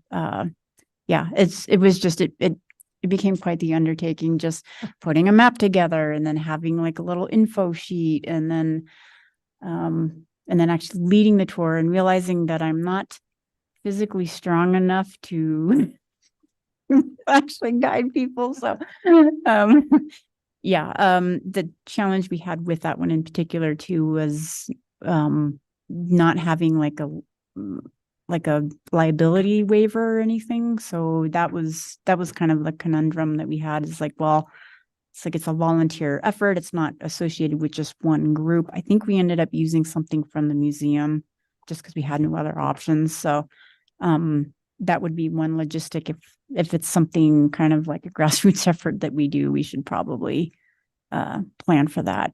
So so I think that's kind of a good summary of what we've done in the past. And I'd love to gain some more momentum back for Preservation Month. Well, I think if we're moving into general comments anyways, kind of thing. Yep. I, for myself, would love to hear what other people think. I mean, first off, I want to kind of know everybody's mind, kind of start slating in what are the things that are possible now? What are the things that are possible in the long term? I think that probably intersects quite a lot with priority making around CLG grants and that kind of stuff. If it's a long-term plan, what kind of consultants can we do? Like, do we need a consultant? Is that something that fit in a budget for what? So on and so forth. Generally speaking, I'm kind of a policy and planning guy. I've worked nonprofits my whole life, so I've done more than my share of bicycle rides, and I feel like it may be a dangerous thing to admit that I know how to make maps, but that being said, I think, looking at the strategic plan and other things, I am very interested in what the cultural resources rack that DLCD will be coming out. I do think that's, most of my own history has been involved with kind of non-structural historic preservation, where, you have a lot of history in the ground, but the people involved with it were maybe not of the means or of the cultural attitude to build a lot of permanent structures. There's so many permanent structures. And where does that fall into our ability to remember that place? And consult with the people still related with it. So I'm very interested to see where that comes. I don't think that's coming until late in the year at earliest.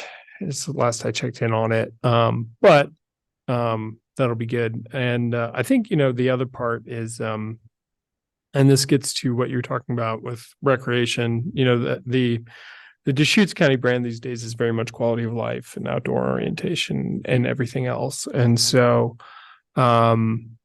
and a lot of tourism, a lot of visitors. So how do you get people to notice the unnoticed if it's otherwise a non-visible thing? And so the best way to do that is integrate into that existing amenity the best we can. And so really kind of look forward to exploring that into that, whether that's kind of more tour oriented stuff with it. I've had mixed feelings about that the whole time because it works sometimes and sometimes it doesn't.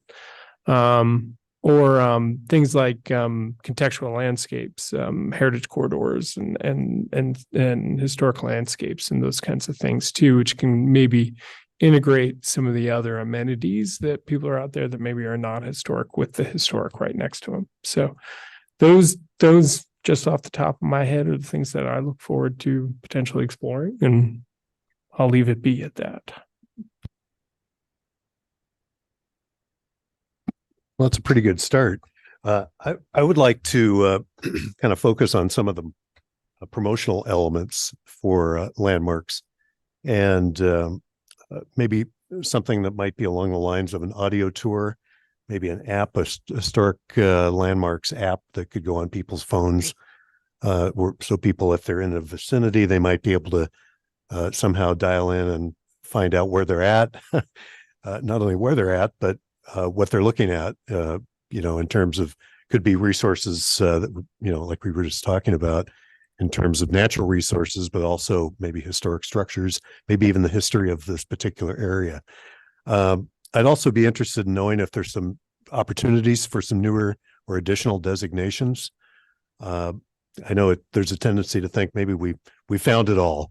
We know where everything is, but there are always things being discovered, like when you look down on the ground and you find an arrowhead. Occasionally, I'm a horse rider. My wife and I do a lot of trail riding. We run across things that you'd be surprised at in the middle of nowhere. Could be historic, maybe not. Maybe worth putting down somewhere for future reference. Old buildings that might be abandoned, things that might have been an old town, those kinds of places that exist in very rural county areas that are really off the beaten path. I'd also like to explore beyond just the grants from the state or feds, maybe some private sector money that might be available, that might be interested in promoting things of, a positive nature about the county.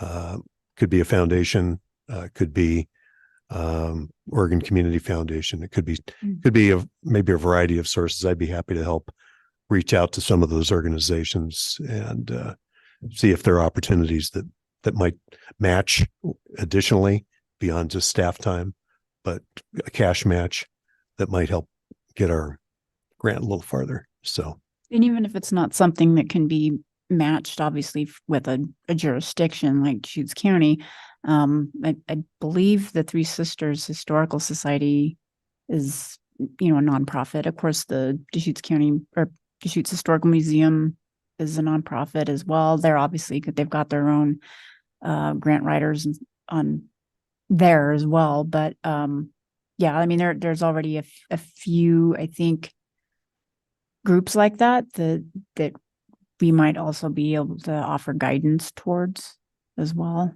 So yeah, sometimes collaborative grant applications are pretty successful, 3 or 4 or 5 entities, and maybe we could be a part of something like that. So that's it for now. I'd like to echo what Eli is saying. It's long been a concern of mine to find a mechanism to I don't know the right word, not commingle funds, but find, public sector funding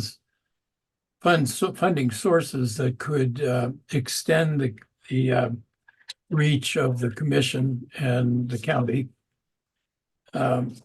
Like, for example, the reconnaissance level survey that was done in Sisters was, it had limits on it because we just didn't have enough money from the from the grant, the regular grant, to do an in-depth reconnaissance level. So, it's a great first effort, but it's just scratching the surface of what could have been done if more funds had been available.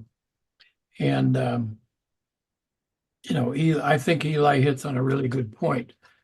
We don't have any money for communication. So,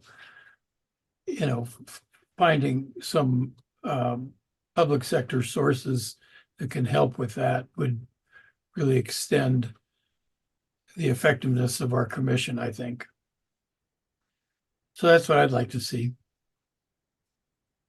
A question along that line, has there been a lot of integration with, Visit, local tourism boards, state tourism boards, as far as that goes? No. No, I'd say the only recent involvement with Visit Bend is they have their downtown walking tours, and we put those on the schedule in May, and that's about it. But yeah, we haven't had a whole lot of involvement with them. That's not recently anyway. They just have application sources to different pots of grant money, which can often be used on those kinds of things. Yeah, I serve on the Cultural Tourism Task Force, and we review grant applications once a year. And the county has a version also, the Central Oregon Visitor Association. Yeah. So that might be a source for us that could cover a larger area. Visit Bend has to be focused within the city limits, unfortunately. But yeah, if we could go to COVA? Yeah. You also got a couple of really well-heeled foundations like Roundhouse, for example, that really loves to make contributions in areas like this. So.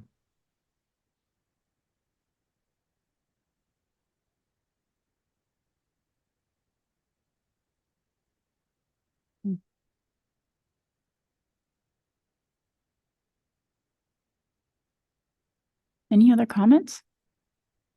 Ideas? Questions? Well, just that I don't like leaving a meeting without a to-do list. Oh, oh, you need homework. No, I don't need homework. I mean, knowing that we have the joint meeting with the commissioners next time, and that at least some of that expectation, that understanding that we're new, many of us are new, that there'll probably be some expectation towards iteration of what we think we're going to do. It might be best to describe which resources we're going to do. For example, talking with the Historical Society about Preservation Month. That's one good example, but these other things that we're going to explore ourselves or with staff.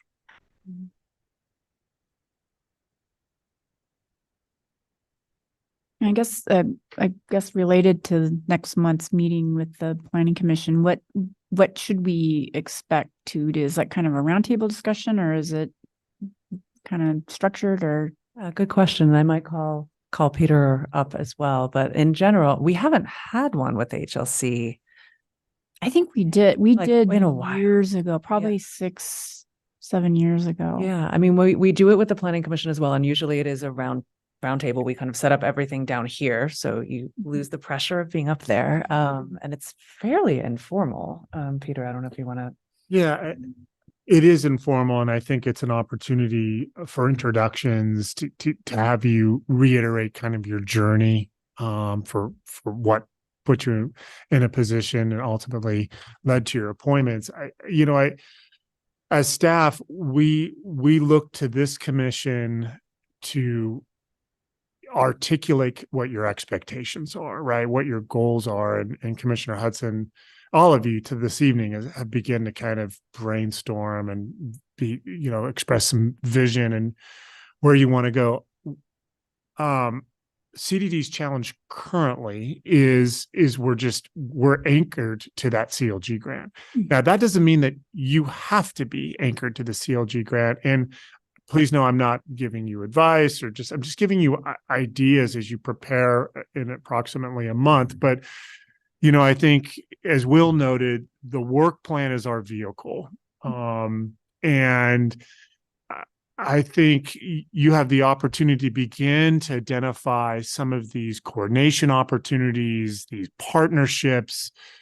What we lack resource-wise is someone to do that work for you, right? But that doesn't preclude you from kind of, thinking about starting in March with the conversation of the board, and then through the work plan of the types of resources that could be allocated, whether it's a prioritization of our existing staff, long-range planning staff. We don't have a preservationalist, but planners are very good at, coordinating and collaborating and seeing commonalities and intersections that can lead to resources and grant opportunities and grant administration.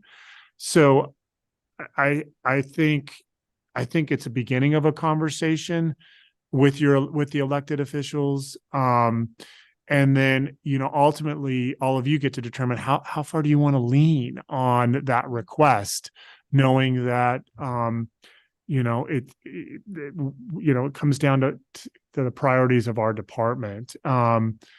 But I don't want you to think that staff is trying to put up any kind of obstacles. I want you to empower you. This is an extraordinary opportunity with the newer members in collaboration with our seasoned commissioners to elevate historic preservation in ways maybe that, we went through the pandemic, but there's not, opportunities to kind of express where you think there's some leverage, and then through the work plan to respectfully kind of articulate what you think that means. And I guess I'll stop there. As the director, as the planning manager, as a senior planner, we need to be responsive to the board, and we don't get to choose the types of projects that we want to do, but we are more than willing to collaborate and execute the directions ultimately that the board articulates for us. And I think as it pertains to historic preservation, what all of you think are opportunities heading into next fiscal year, as well as the CLG grant, which is, helps inform ultimately, the CLG grant application is in early 2025, which then is an 18-month window. So you might think about how to strategize, some investments to get us going for get you going for the calendar for the next fiscal year, and how some additional resources strategically leveraged could help maximize the CLG grant going into that next 18-month cycle. So I don't give you a great crystal ball, but I want you to feel like you're empowered, and we're here to help, elevate your perspectives and your viewpoints when you ultimately make a recommendation or offer suggestions to the Board of County Commissioners. We want to do that honorably to reflect all of your viewpoints. Thank you. Yeah, it probably is premature for us to come up with a shopping list of things in 1 month, but maybe we could test out a few ideas and see where the commissioners are coming from, maybe they have goals that we should hear and ideas that perhaps might be helpful to us as well. But I'm looking also at us as a body, as a group. How can we best function as a unit so that we speak of one mind and can work collaboratively, and not just be one-offs, us going in all different directions. we have 4 meetings a year. That's not an awful lot of opportunity to get functioning and get to know each other. So what would you advise other alternatives in terms of us getting together, figuring out what the game plan might be, coming up with a list of things that we could vote on maybe, or we could thrash out, behind closed doors or whatever it might be, just ways in which we can coalesce around the key things that are going to really make a difference for you and for the county, and will make us feel good about what we're accomplishing. I think it's a great question. I have a couple of thoughts, and by no means am I the only one who has some ideas. Nothing, all of you, as long as there's not 3 voting members, have the ability to kind of, share thoughts and perspectives. So, so you do have the ability to brainstorm. I think, having said that, there's several strategies that you could contemplate between now and, when you get the work plan in May, where you can make a respectful request. Like there's soft resources potentially, again, assuming the board prioritizes this. But one of the reasons why I think we settled on 4 meetings is it was tied to the CLG grant. And then we were kind of, our topics kind of led to why there were just 4 meetings. And if you found that the brainstorming, strategizing certain themes, I mean, some of you have articulated, like, what does that mean? What, and how much research could you bring as a group versus some complementary resources the staff could offer? I mean, there is the potential that you could have more meetings. But we want to make sure you don't want to have just meetings for the sake of meeting. You want to have meetings to Commissioner Hudson's point, like we have to have a plan. We have to have some strategies. What do we want to try to achieve at the beginning of the meeting? Where do we want to go at the conclusion of it? So those are thoughts that I have. It's like, okay, well, if you met instead of 4 times, it was 6 times, and you're asking the commissioners, look, we'd like to meet 6 times a year. We're not looking for a lot of resources, relatively speaking, to just staff's time, to do maybe a certain number of hours, in between meetings that could lend itself just to research so that the commission could be better prepared to figure out how to maximize CLG grant.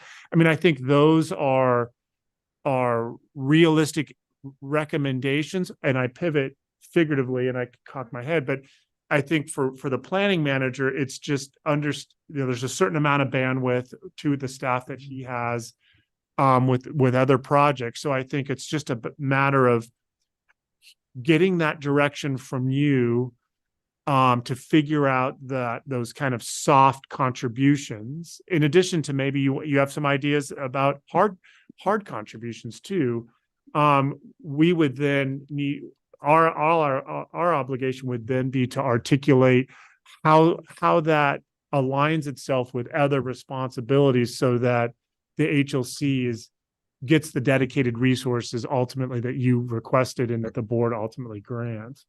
Am I making sense? Yeah, exactly. I think that, if you came forward and said, we'd like 6 meetings a year, for example, we're in a position with the board and our current staffing resources where anytime something comes up, we have to say, board, if you want to say yes to this, you need to say no to something you've already said yes to. And so I think that particularly if you're energized, you've got a lot of work to do, you're excited to be working, we want to support you in that. And at the same time, you'll see us asking the board for additional resources for us to give you that support. So I think by what Peter's communicating is that we're supportive of that, and then ultimately, we serve at the pleasure of the board, and so we'll have to acknowledge that other things will fall by the wayside to allow that to happen, or the board could allocate additional resources. So we'd be excited to support you in that, and just acknowledging our constraints.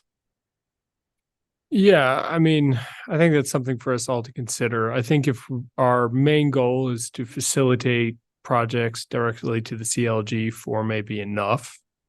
But if we intend to do more than that, it'll probably feel pretty short. At the same time, I have my own life, so 6 year might sound good. But the other part I had was a question, agenda formation for upcoming meetings, everything from inviting guest speakers, from maybe service entities, that kind of stuff. Is that something that we would send to you, concepts, and then that would be worked out with Rachel, or? Ultimately, I physically make the agenda, Yeah. but yeah, I would think it could, I think it could be run by the chair. Doesn't really happen that often. Either way, Just honestly. between, like me and Tanya. Yeah. Any ideas can be That'd be thrown kind of fun. both our way, and we can facilitate that. And I would say, just an honest assessment under the hood, like the commission coming out of the pandemic, we struggled. I mean, I think there was, and I say that respectfully to our seasoned commissioners and to the newest ones, that and so I think this provides us this new commission, this newly formulated commission, provides an extraordinary springboard. And in some respects, you have a louder voice than we otherwise had, only because it's a fresh reset. And so I don't want you to walk away thinking that we're trying to corral you. I think you have a position to empower this group. And in some respects, it's like, we have a historic landmarks commission. You have the ability to have a respectful conversation with the board. You have to figure out, how you want to lean and what you're trying to finesse and how strategic you want to be. But, I think the commission in many respects will be open to the types of ideas that you have.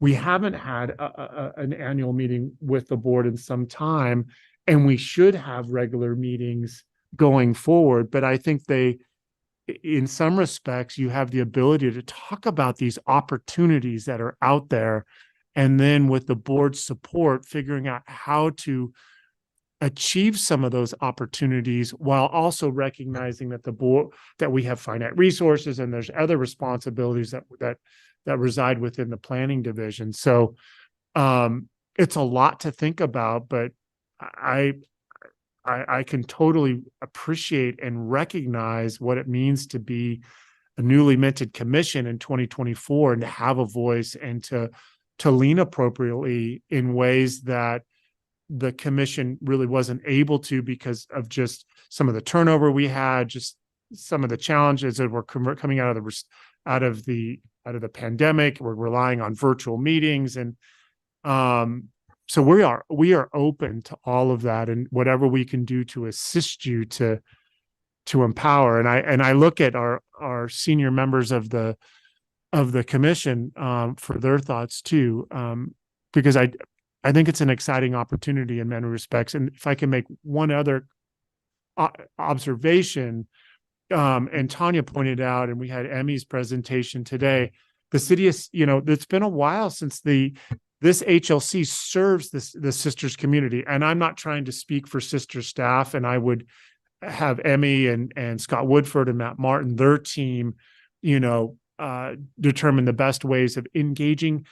You also, report or provide recommendations to Sisters City Council. And so what does that mean to have I'm not trying to divide and conquer here. I'm just acknowledging that you serve two different jurisdictions, and Sisters, as Tanya and Emmy have noted, has a lot of extraordinary assets that are available from the public right away, as a city, that are different when you're in the unincorporated county, where it's big properties, it's private ownership, can be problematic. In the city, you can drive around, you can see Main Street, you can see the old school, there's sidewalks and there's places to congregate.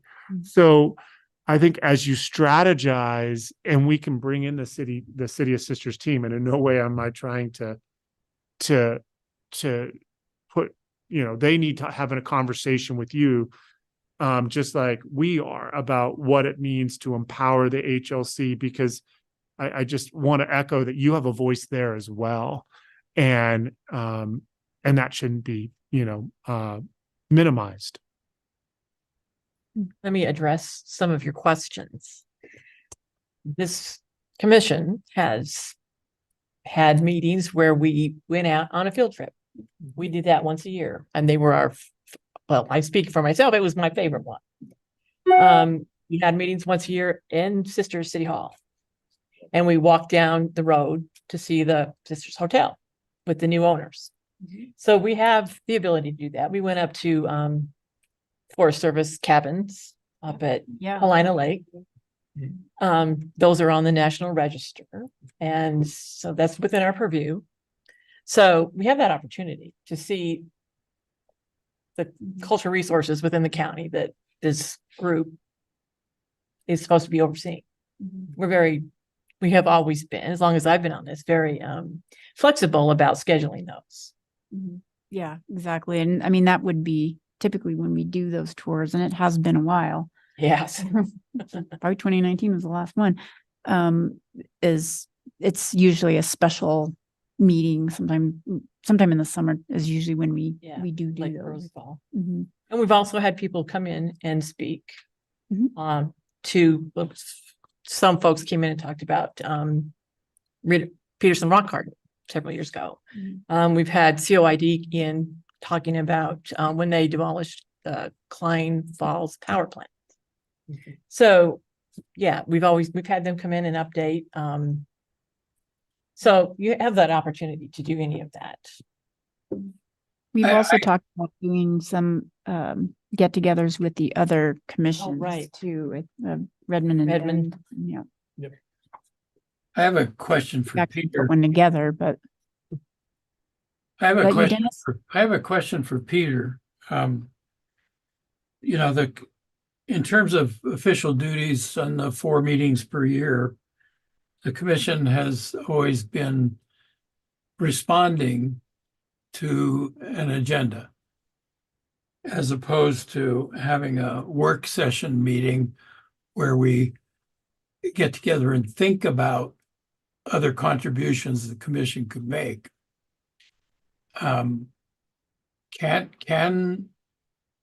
Is it possible to schedule work sessions, informal work sessions that has no other agenda except to explore opportunities?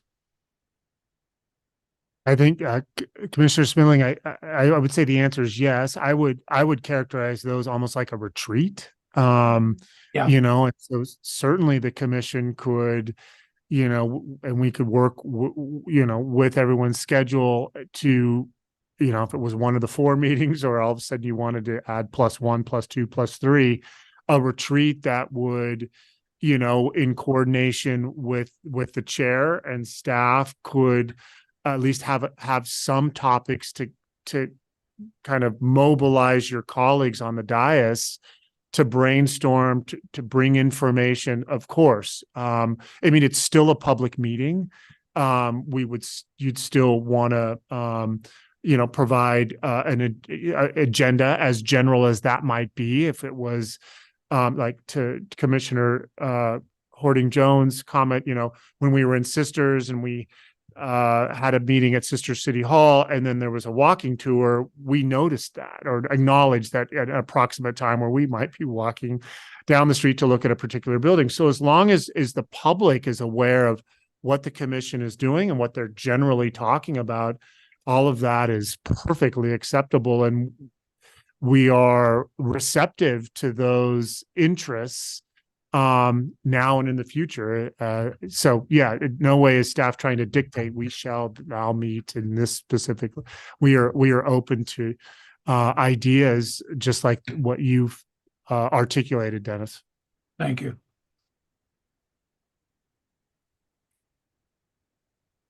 I think we've, on some of the work sessions that we have done in the past, and I believe they have been just part of a regular meeting. You know, we have done as a commission some brainstorming, obviously, so that we could get those items indicated for the CLG grants over the years. And I mean, some years it seems like we had quite a robust list. I don't know if we have copies of any of that back correspondence from some of those earlier meetings that we may want to revisit. Items that didn't make it onto the grant cycle.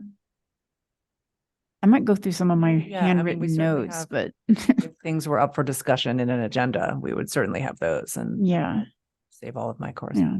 I'm just thinking like something like that would maybe potentially, use as a reference for some of the new commissioners so they can kind of get a rough idea of some of the other ideas that we've had in the past and then add to them, or maybe it spurs a new idea, that kind of thing. And I will say the work plan from last year is an excellent document, I think. If using that as sort of like your grounding, and sort of like going back and refreshing your memories, like, okay, what is this about? What are our action words? I think it's something like it was coordinate, communicate, and educate, or something like that is what we. Strategic plan. Yeah, I'm sorry, it was the strategic plan. Yeah, so it's like a document like that is good for reference when you feel like you're either out of ideas or you kind of lost your way or direction. It's kind of nice to use that to reorient to. So.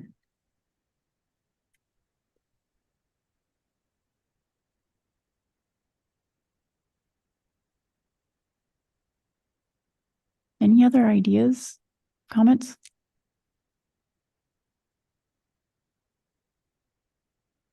Lori, are you still on too?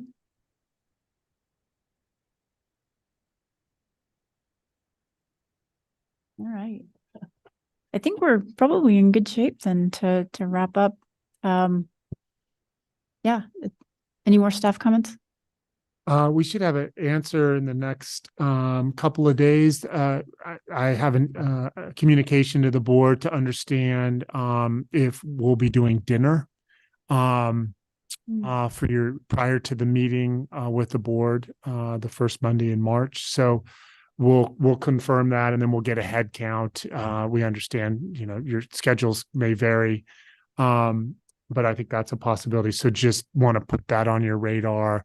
Meeting would probably start at 5:30, and if we can, depending on what the board schedule is like, if they are interested in a dinner, that would be, probably start around quarter to 5 or closer to 5, and then opportunity for informal conversation with county commissioners, and then the meeting here. And as Tanya said, we would bring out tables to make it look like basically a U, and there'd be maybe a staff member or two, but it's really an opportunity for the commission, both commissions, to engage one another. The two chairs would be proximate to one another because you have to open up both meetings, and we would provide a very general agenda, in staff, introductions,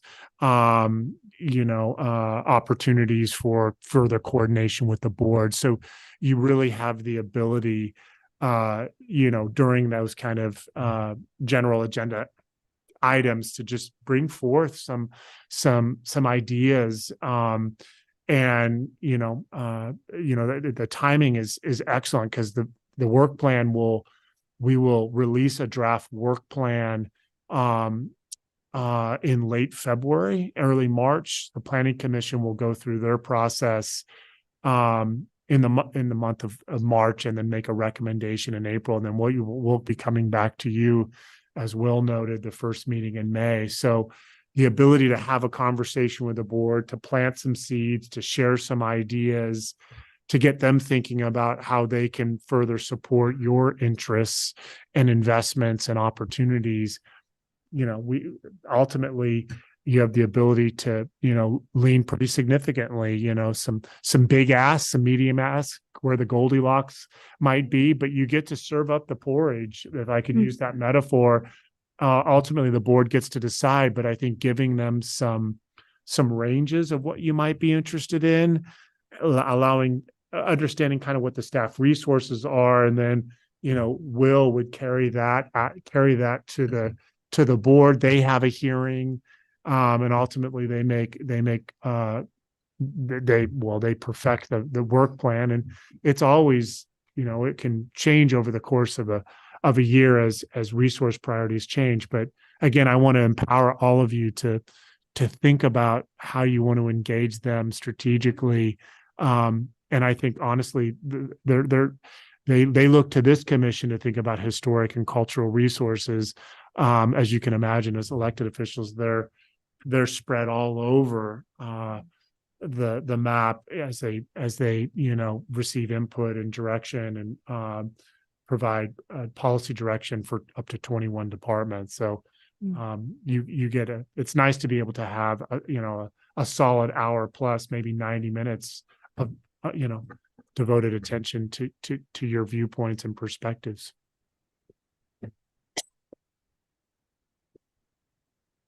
Thanks, Peter. I think I have one last thing. I was just thinking on Historic Preservation Month. If you are interested in following along with it, we can get something kicked off for that. Like I said, Tanya, I think I'll reach out to Kelly Cannon Miller, see what her thoughts are. She typically, well, at least the last couple of years, has done kind of an email blast.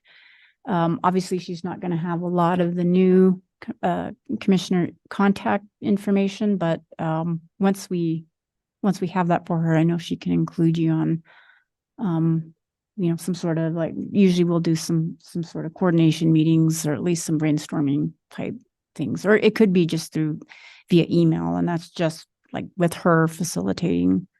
That is kind of what it's been like in the last couple of years. So Yeah, it'd be interesting. okay, great. All right. Well, if we don't have any other comments, then I guess we can call the meeting adjourned.